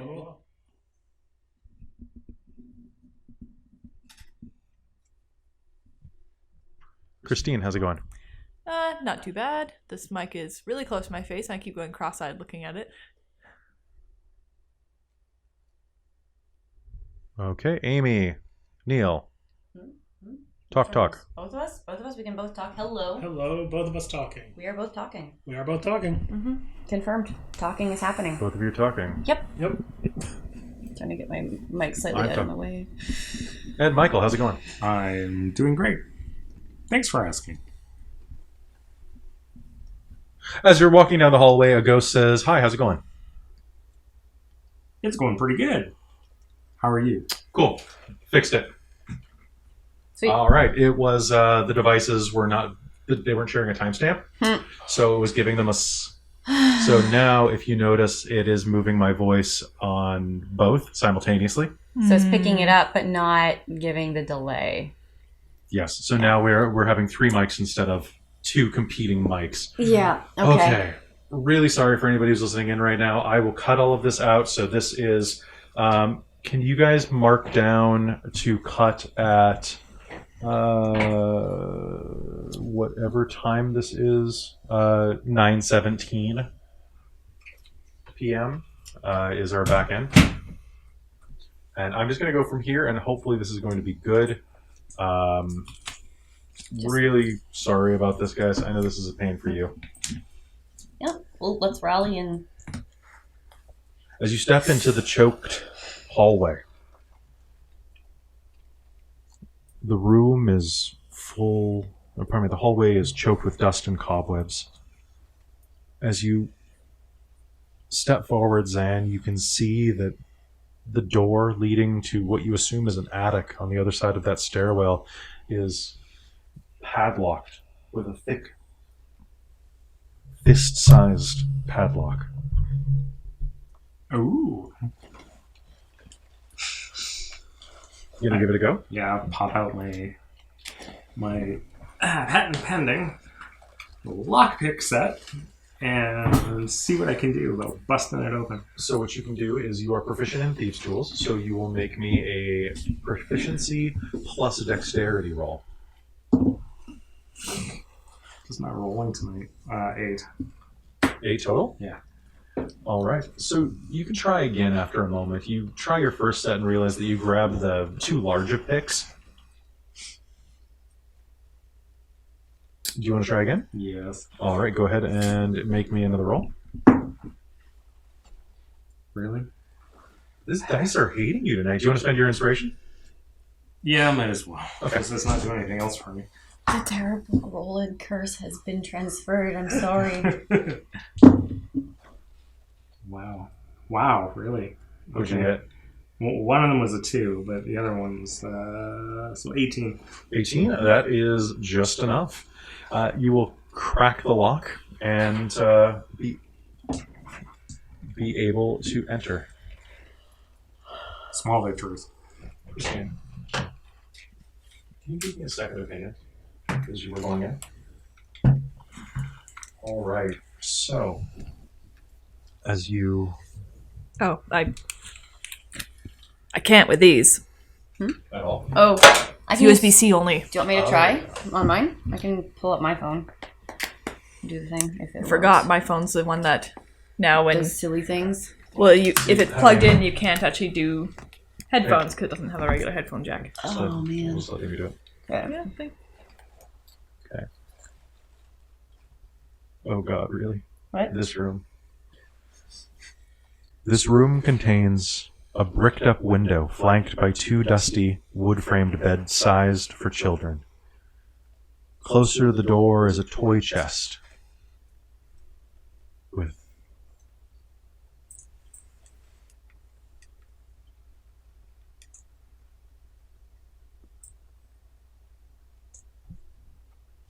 Wait, what? Sorry, one moment. I'm gonna addendum something real quick, guys. So you made it up into this attic hallway where there were several doors.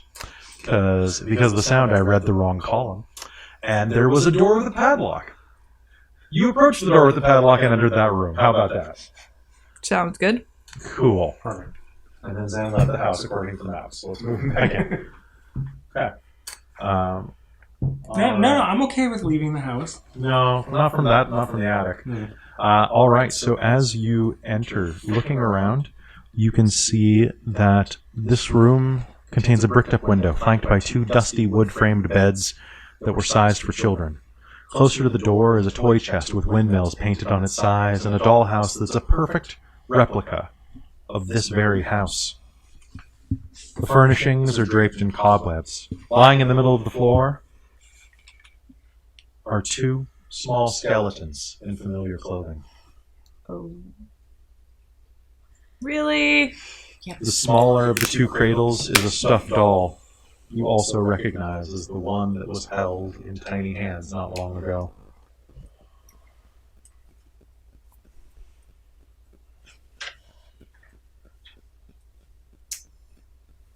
well. What do you do? I don't want to say I told you so, but we should have gone back down there and talked to them. Now they're dead. I think they were probably already dead. I'm surprised they could take the dagger. What? Yeah, honestly. They were remarkably corporeal. That's concerning. So maybe they just left their skeletons here?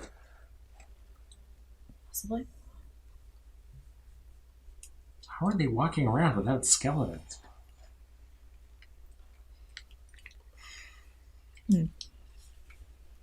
I really want to go talk to them now. Oh wait, they're right here. Listen, you two. Why did you send us in here? Silence answers you.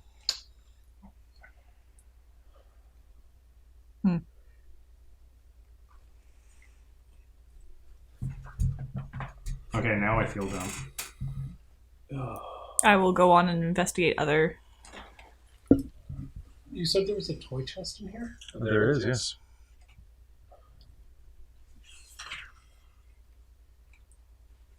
What do you do? Oh. Sigh.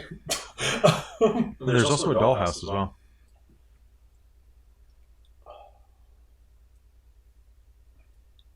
Can I get a wisdom perception check off of you and Zan?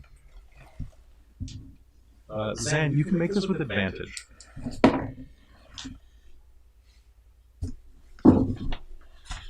Ooh. 20. So 22. So you got a nat 20? Yeah.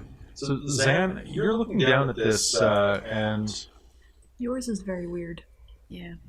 Like, there's a solid static in the background, and also yours is echoing. Ours sound fine.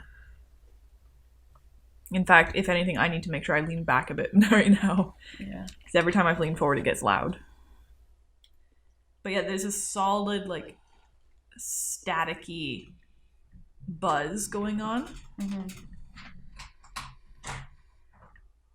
And only yours echoes. Ours don't. That's really weird. Okay. Am I still getting it? Testing. 1 2 1 2 1 2 1 2 1 2. Yeah, the delay in my in the stream is a little bit worse because I had just put it down for a sec. So Yeah, am I still Steve getting the was just static? talking, so Static.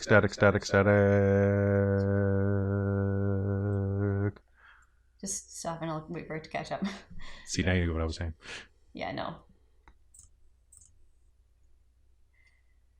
Yeah, there's just like a generic like static in the background.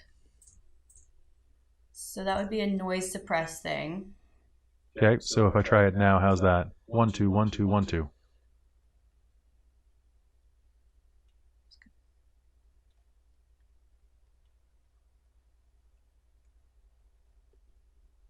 Sorry, this is like a really bad delay. Like it's Yep. like several. As in like Zan just yeah, Christine just said yours is very weird. We're that far back? That's why I'm like, this is really off. Wow. Because like I can't on mobile, I can't like speed Hey it up. Lurks, how's it going? We're just having an audio problem, so we're just trying to work it out.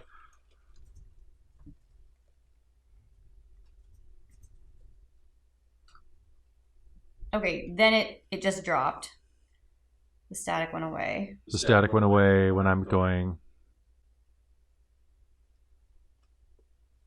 And then you spoke and it didn't have any echo and then Now does it have an echo?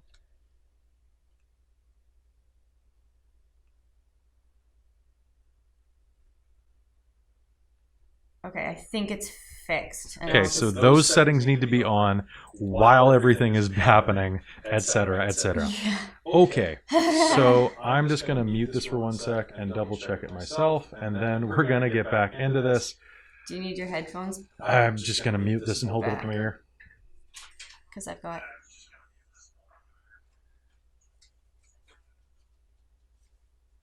Hello, how's it going, everybody? Hi, how's it going? How are you doing?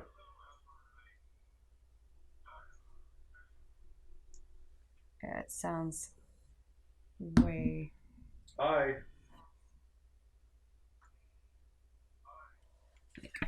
Okay, we're going back here. Well, what the? That's really weird, though, because I could still hear my voice very clearly, even when I had this muted. So, something else is picking up noise, and I don't Is know. it one of the webcams? It shouldn't be. I don't have it listed as an outsource. But, anyway, yeah, this isn't killing tension or anything, but... properties, device default, sound. I'm just gonna go unhide all, Brio, Samsung, Zoom. I'm just gonna turn that down just in case. Yeah. And we're just gonna hide that. And the Brios is completely down, so we're gonna hide that. And the desktop audio is muted, so we're gonna hide that. And then we're down to that, which apparently wasn't turned down, which shouldn't be getting anything anyway, so we're going to hide that. And then we're going to go down to the Samsung out capture, and actually that can be on. Okay, so did that change anything? Keep talking? Or is it catching him? No, let her. Here it was.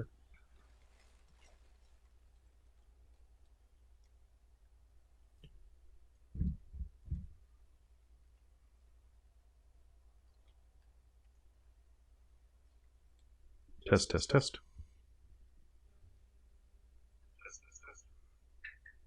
Test, test, test. Okay. I think that actually is better now.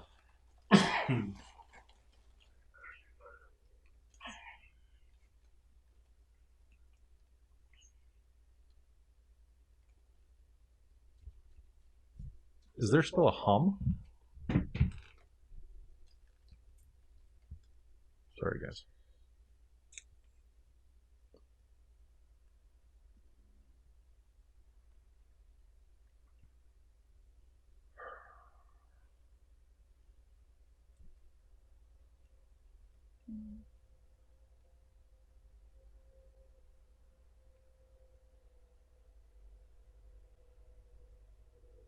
I could try to refresh it on here and see if it catches it up to now. But I don't know.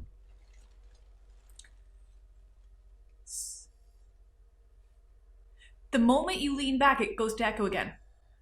But when you're leaned in, it hears you just fine. Cool. All right. So here's the deal. I'm going to narrate from right here from now on. Sound good? Sounds great. Because the entire time you were clicking on stuff, it sounded fine. It's the moment. It's the moment I'm getting a reverb from the room. So okay, that's fine. Yeah. Zan, as you look around the room,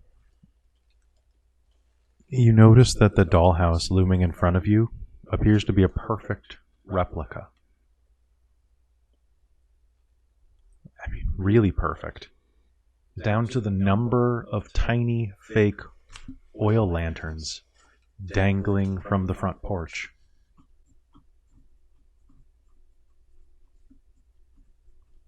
Do you poke around it? Yes, I will go closer to it and I will fish a candle out of my backpack and light it and then look into the model, see if I see any new sources of illumination. As you look through it with a very keen eye, do you touch it at all? No. You can recognize a few places where light passes through, and there are little hinges built in. With this, you can see where there are a number of passages.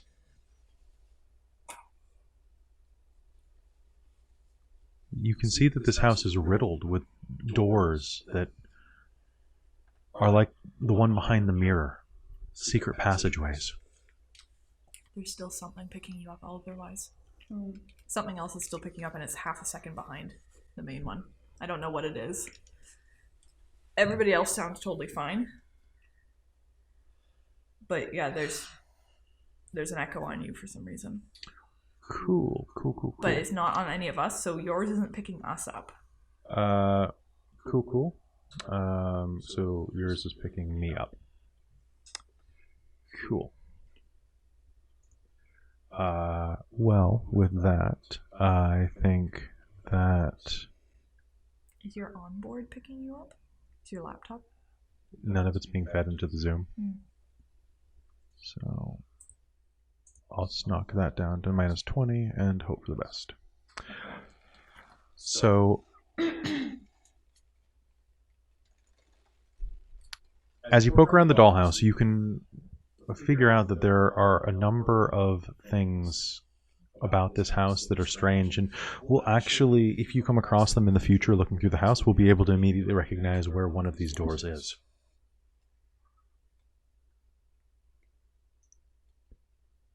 What do you do, Brother Karis? He's looking at the dollhouse. Yes. I'm going to flip open the toy chest and see what's inside. You flip up the toy chest lid, and as you do, you will notice that it is full of stuffed animals. A stuffed lion, a stuffed bear,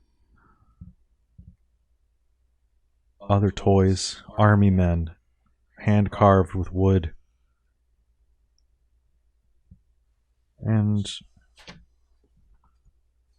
as you look down at it, there will be a flicker out of the corner of your eye, and all four of you will notice that standing over the skeletons is two spectral forms. We don't like it when you play with our toys.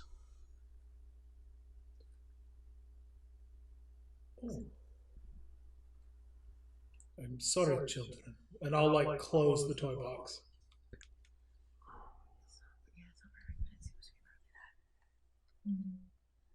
What are you doing? She says. Rose looks down at you.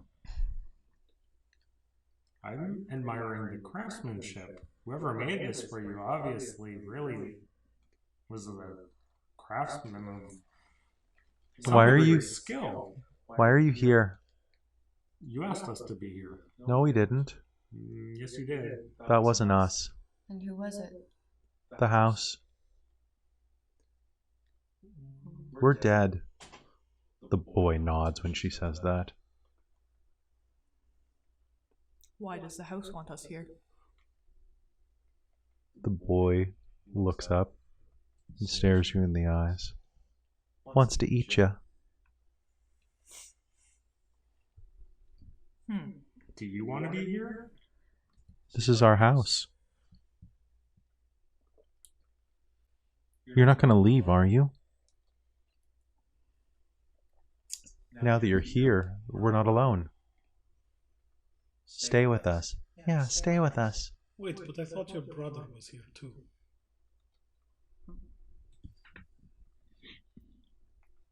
Not here. Then where? We don't know. We were locked in the room to keep us away from the monster in the basement. You keep saying a basement. We've not found a basement. There's a secret door on the other side of that wall. She points into the hallway and across the room with all of the sheets on the furniture. There's a secret door in the corner. It goes all the way to the basement. Shasta will go over to that. Something's picking you up still. I don't know what. I know. Yeah. And it's about a half second I don't know. behind. It's quieter. Yeah, it's not as bad as it was. I'll take it. Yeah. Maybe I can, after game, potentially do some troubleshooting with you, or Yeah. you want? Just focus on game. Yeah, sounds good. Turn this off. Sounds good. You should come. You should stay with us.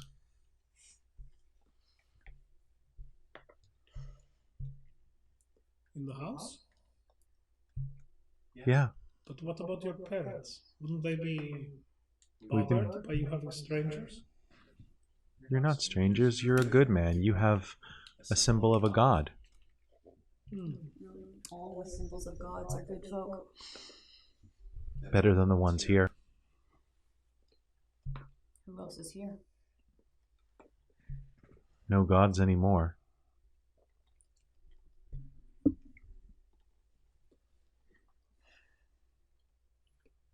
Mommy and Daddy kept talking about their dark messiah, but I don't think that he's very friendly.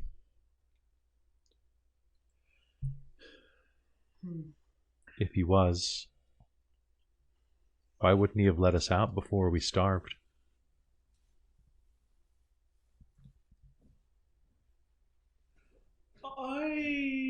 As I continue this conversation, I'm edging my way towards the door.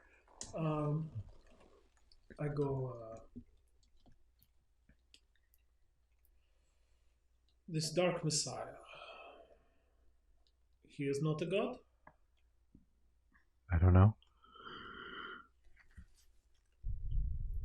It's fair enough. Well, if there's a way to the basement, we should investigate. I agree.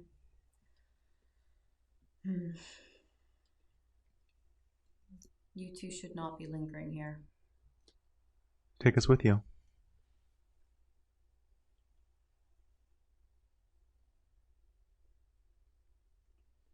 Just don't get in the way.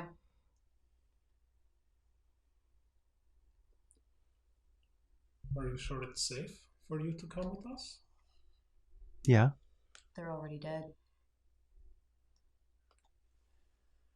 It wasn't safe for them to be here in the first place. With that, I would like... you're right by the dollhouse still? Yeah. Can you give me a charisma save? 9. Cool. And Neil, you were directly in front of me as well. Make me a charisma save. 10. Oh, no, 12. Ooh, 12. All right. So the little boy is going to stand up and run at you. And as you step out of the way, he is going to vanish into you. You are going to gain the following flaw. I'm scared of everything, including my own shadow, and weep with despair when things don't go my way. Already had that. Yeah, I know. So just put ×2 on your sheet, and that'll be good. Neil, Rose reaches out toward you, but nothing seems to happen. No, I lurch back and I go, Take us with you. we've already been invited to come to the basement with us if you desire. I don't want to go to the basement. Weak. Wait, we saw the boy child run at him and dive into his chest? And yes. Yeah. And what's Okay. you're proficient in religion? Yeah. Yeah, he's probably possessed Yeah. right now. Bearing this in mind. Okay. Can I make a knowledge religion check to see if I know how to deal with possessions? These don't seem to be particularly harmful spirits. You could just probably convince them out of them if you yelled or shook them. Alternatively, you could make me a wisdom save. Or pardon me, just make me a knowledge religion roll, because knowledge doesn't exist. I always go there. I always go to 16. 16. If you took their remains and buried them in tombs or consecrated ground, that would lay them to rest, probably. So would certain rituals and spells. Do you have any of those? Not at level 1, man. Isn't there a level 0 consecrate? Is it a cantrip? No, it's not a cantrip. Oh, okay. Consecrate, desecrate, I think it's... I don't have it in any case. Okay, That's that's fireplaces. Let's cremate them. Well, I was actually going to put the bones in the toy chest, as dark as that is. Eh. Yeah. Okay. Leading into the hallway. Who's headed out into the hallway? Shasta. So Shasta, as you cross the way, there is a large room across the hallway. As you step inside, it's a dusty chamber packed with old furniture, chairs, coat racks, standing mirrors, dress mannequins, and the like, all draped with dusty white sheets. Near an iron stove, underneath one of the sheets, you can see the edge of a wooden trunk.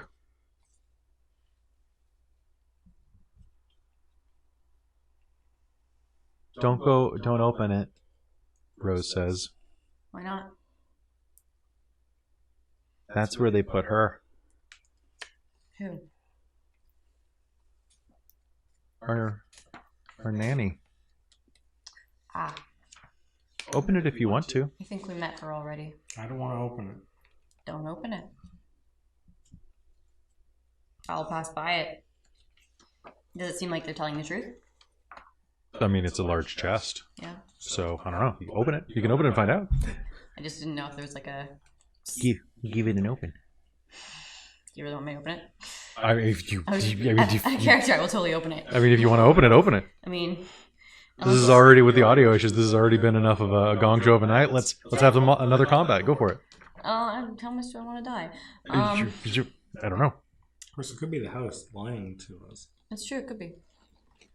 I was gonna do an insight to see if it seemed like a bad idea to open it. Roll. Or if she seemed like she was lying about... Make me an insight roll. It's 5 total. 5 total?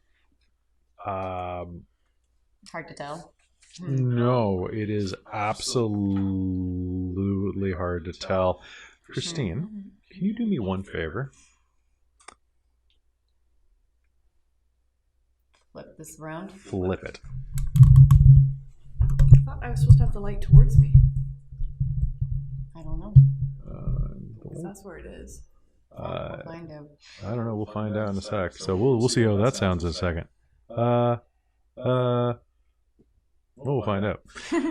Check 944 when the time is right. It seems to be reacting just as much when you're talking. Yes, but simultaneously.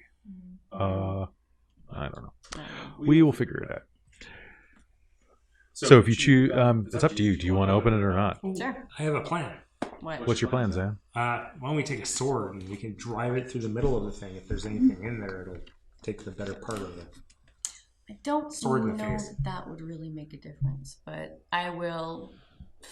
How heavy does the lid look? Like, could I, like, flip it open with a sword or something? Or is this something I'd have to actually, like, heft open? You'd have to open it. Okay, I'll do it. Like, just get ready to attack whatever jumps out if it's gonna hurt me.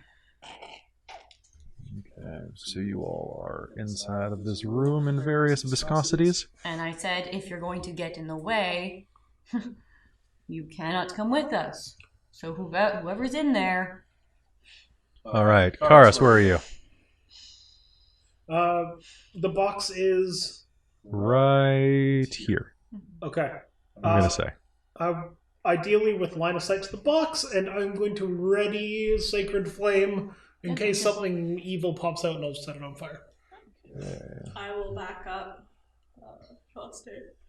Shasta, you're going to stand right here, I guess. Okay, and Zan, where are you going to I'm be? going to stay halfway near the door, crying and breathing heavily. All right. I'm about to burst into tears. If you burst into tears, you'll get inspiration. So it's a Tuesday. Gotcha. Okay, and with that, you crank the lid open, and there's a moment of silence as you look down at a nursemaid, the skeletal remains of a woman wrapped in a tattered bedsheet stained with dried blood. And suddenly something stands up through the body. Not that one. Is it? It is another... It's not that one either. Well, that It's going on forever. It is I'm glad I have something that looks just like that. Another spectral form rises up through the wall, and I need initiative because you saw this one coming. It's not going to get a surprise attack. And damn, son. But does it look like the same one we fought, or is it different? Different one. Ooh. Different one. Although very similar in many ways. Maybe this is another one. All right. So, anybody have above 20? Okay. 19, 18, 19. 17, 16, 15, 14, 13, 12, 11. Zan, you're at. Man, you and that 8 tonight. My dice rolls have pretty much all been 6 or less. All right. The Spectre is going to rise out and is going to take a swipe at you. And I'm really sorry about this, Amy. Is it? It's a nat 20. Oh, okay. It hits me. Tell me if it does 7 damage or more. That's a lot of dice. Well, I've got... Roll 1, please. Yeah, I'm going to keep that one I just rolled. Okay. Appreciate it. So that is 20 points of necrotic damage. So, fun times. Okay. When do you go to instant death? Is that if it exceeds your hit point total and drops you to 0? Let's find out. Because, if so, I think I might be insta-kill. Actually, it's something we've never dealt with before. I'm very curious. Knowledge is power. Double check the PHB real quick. Let's find out if Shasta explodes and we have a new character on our hands.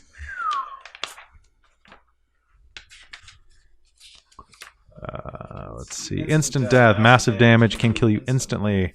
When there is enough damage remaining, you would die if it exceeds your hit point maximum. So, to kill me, you would need You would to do... You would have to do negative... What's your hit point maximum? My hit points is 12 because I'm a first level character. So it would be negative 12. Yeah, and I was at 7, so 19. You did Okay. 20 something? All right. 21? Shasta be dead. Okay, that's okay. I have a thing for this. Okay, cool. So the Spectre reaches out, looms in front, and before Shasta can bring her shield up, it reaches in and pulls her heart out of her ribcage. And you see a spectral form trail afterwards, and the Spectre rips her soul in half. And she falls dead to the floor. Brother Karis. Well, I said I was ready to burn it with holy fire. It makes a dex save. DC 14. It is a succeed. I think it's half damage on a success, but I'm It just is. gonna... Okay, sweet. 2 halved is 1 radiant damage. Oh god, if you guys all die here. TPK. All right. Damage, resistances. Okay. All right. Dawncaller. Holy Flame is going to spout around it, and little motes of screaming fear are going to bite into this creature. What do you do? Rage? Yeah, rage, and I'm spending advantage. Or inspiration. Inspiration? for I advantage. would do that.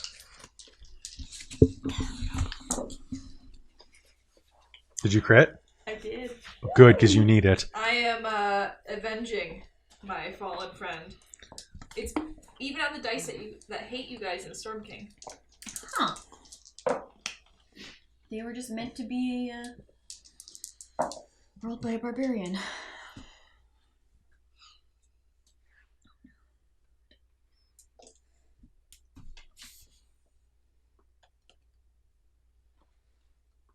$27 damage. 27? Yes. Okay. Didn't quite max damage it. So that's even halved. Holy crap. Because full damage would have been... All right, so with a raging roar, you bring down your maul into it, smashing this creature over, basically over toward the center of the room, which is actually going to put it directly between you and Zan. Zan, it is your turn. Leaving a puddle on the ground, which may or may not be tears. Okay. Are you going to try to defend yourself? You got your Taroka card deck over there? I do. I'm going to invoke it.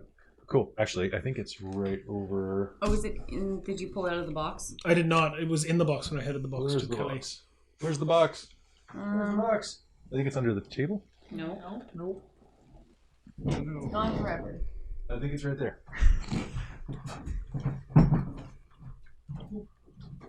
Hoobastank. What? Hoobastank, crawling in the dark. Okay, hold on one moment. I just gotta look this up. And I will get an inspiration back for that, right? Yeah. Please say. Using. Because I need all the help I can get with my dice rolls. Oh, yeah, it's the same. Okay. I forgot about that entirely. I didn't. Of course. I might be a coward, but I'm not dumb. And whoop, whoop, whoop, whoop, whoop. Dictator, the Avenger, the Missionary, the Myrmidon. Wow, these are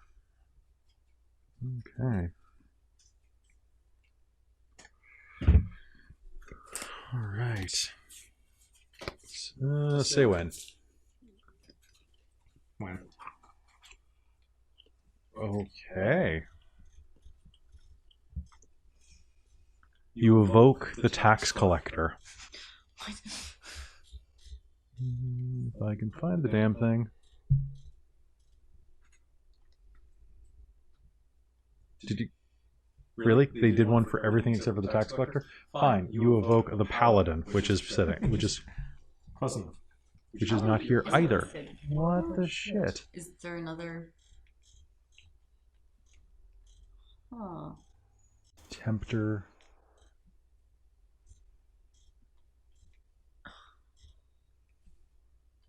The wizard isn't here either. So I'm sorry, I was trying to use this one and it's... Oh, tonight has just been the best game ever, guys. I've had the most fun. I'm enjoying the company. You're all great.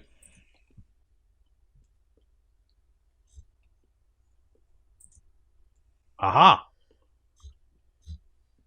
There we go. So, it was originally the tax. On their first turn as a bonus action, a creature must sacrifice 1% of its total gold or take -2 to AC attacks or saving throws. This is an unconscious action. You know what? I'm going to use the second one you drew because it's more thematic. All attacks are going to gain 1d6 radiant damage. Zan, are you going to defend or attack? Yeah, I'll wing a knife at it. All right. Kind of So like... you're at point blank range, so you'll actually, yeah. So you will have sneak attack on this. Can I use that as well? Yes, you can. So roll me 2d20, and your attack, if it hits, will gain plus 2d6 plus your regular damage. Cool. Plus a d6 for radiant. The second d6 is for radiant. Oh, okay. 17. 17 is a hit. Yeah. How much damage do you do? 12. How much of that is the radiant damage? So the radiant will be the white one. Yeah. So 2. Okay, so, and then 10 more? Yes. All right. You are going to lash out, and you added your dex bonus to that? Yeah. Okay, cool. Driving your blade into its eye as it screams at you, it will dissipate into nothingness with a shriek. Around you, you will notice that the room fills with... Seeping through the windows, the room will fill with a gray-green mist. And... Amy, can I get you to do me a favor? Can you roll a d20 twice? Sure. Do you want d20 twice or just 2d20? I would like you to roll me a d20 twice. Okay. I rolled a 3.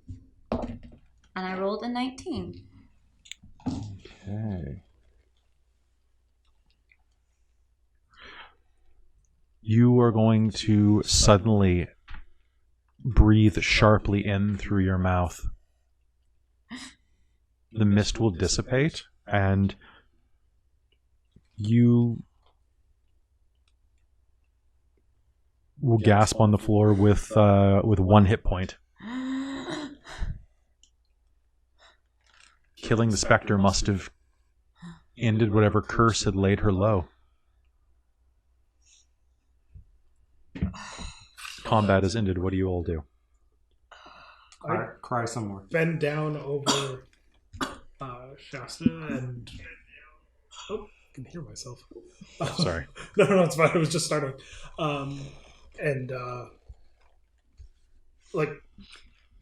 You're conscious? Yeah. Okay, and let the light flow through you as I'm gonna lay cure wounds you. It's a D8 plus 5. Do you want to roll it or should I? Or D8 plus 4. Do you want to roll it or should I? You should. Sure. Hey, Amy. Yeah. Next time you have a moment, check your phone. Okay. 6. All right, you'll heal 6 points of damage. So I'm at 7 hit points.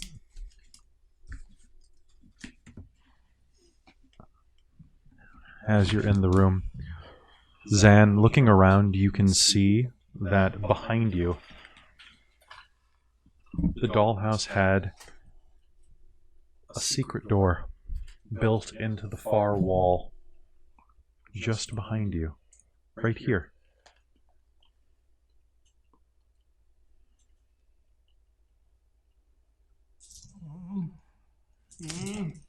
Shasta, as you look down, you can see that the woman who attacked you has been stabbed to death by multiple knife wounds, places where blades had snapped bone and skidded into her heart, her liver, her kidneys. Back at the wall, Zan, you know exactly where to press, do you? Yes, crying the entire time. With a click, the wall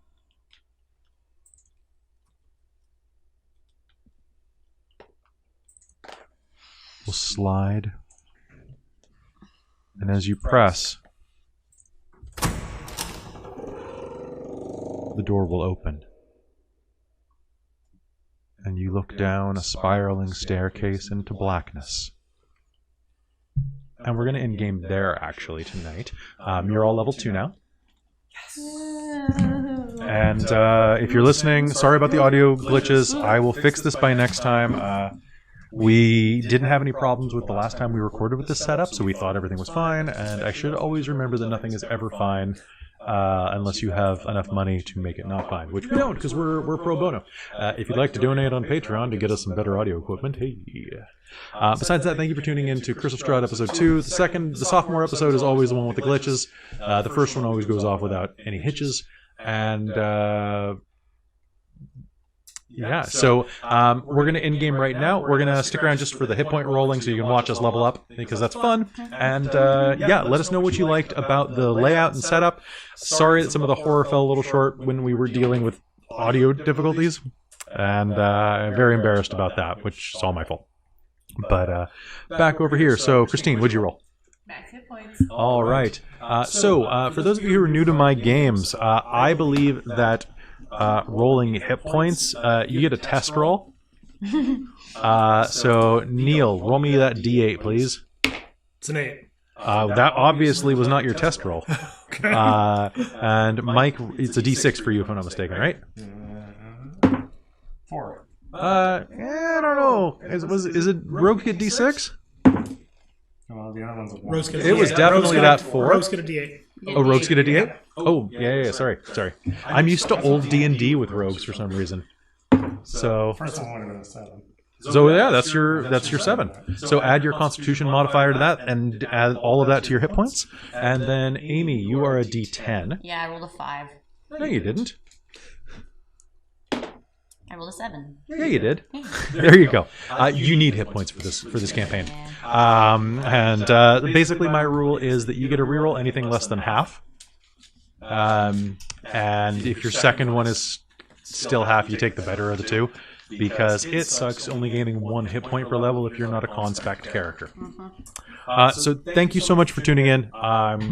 hoping that you had some fun. The good thing about the Death House arc is it's going to take us 2 chapters to get past this. But if this isn't your bag, we can actually... I'll put a disclaimer at the beginning of the episode that says, hey, you can skip episodes 2 and 3 if you don't want to watch the Death House, because this is more of a training ground for the kind of stuff that they'll have to deal with for the rest of the campaign.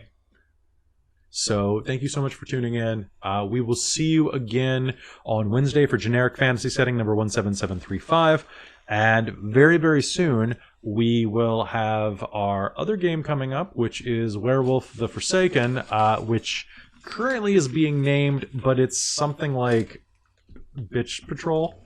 Yeah, I like that, honestly. Pretty good with that. I mean, we probably Bitch Patrol. won't call it that, or pack that in game. I have a feeling that I feel like that's a good tongue-in-cheek name for a werewolf game that's all girls. Yeah, it's an all-female werewolf game. I have a fantastic way to get you guys called the bitches. Yeah. In a very like chest-beating way, but we'll talk about that at our meeting tomorrow. Thank you so much for tuning in. Once again, sorry, and we'll see you next time. I'm gonna do this to the specters. It's true. Punch it hard. Bye.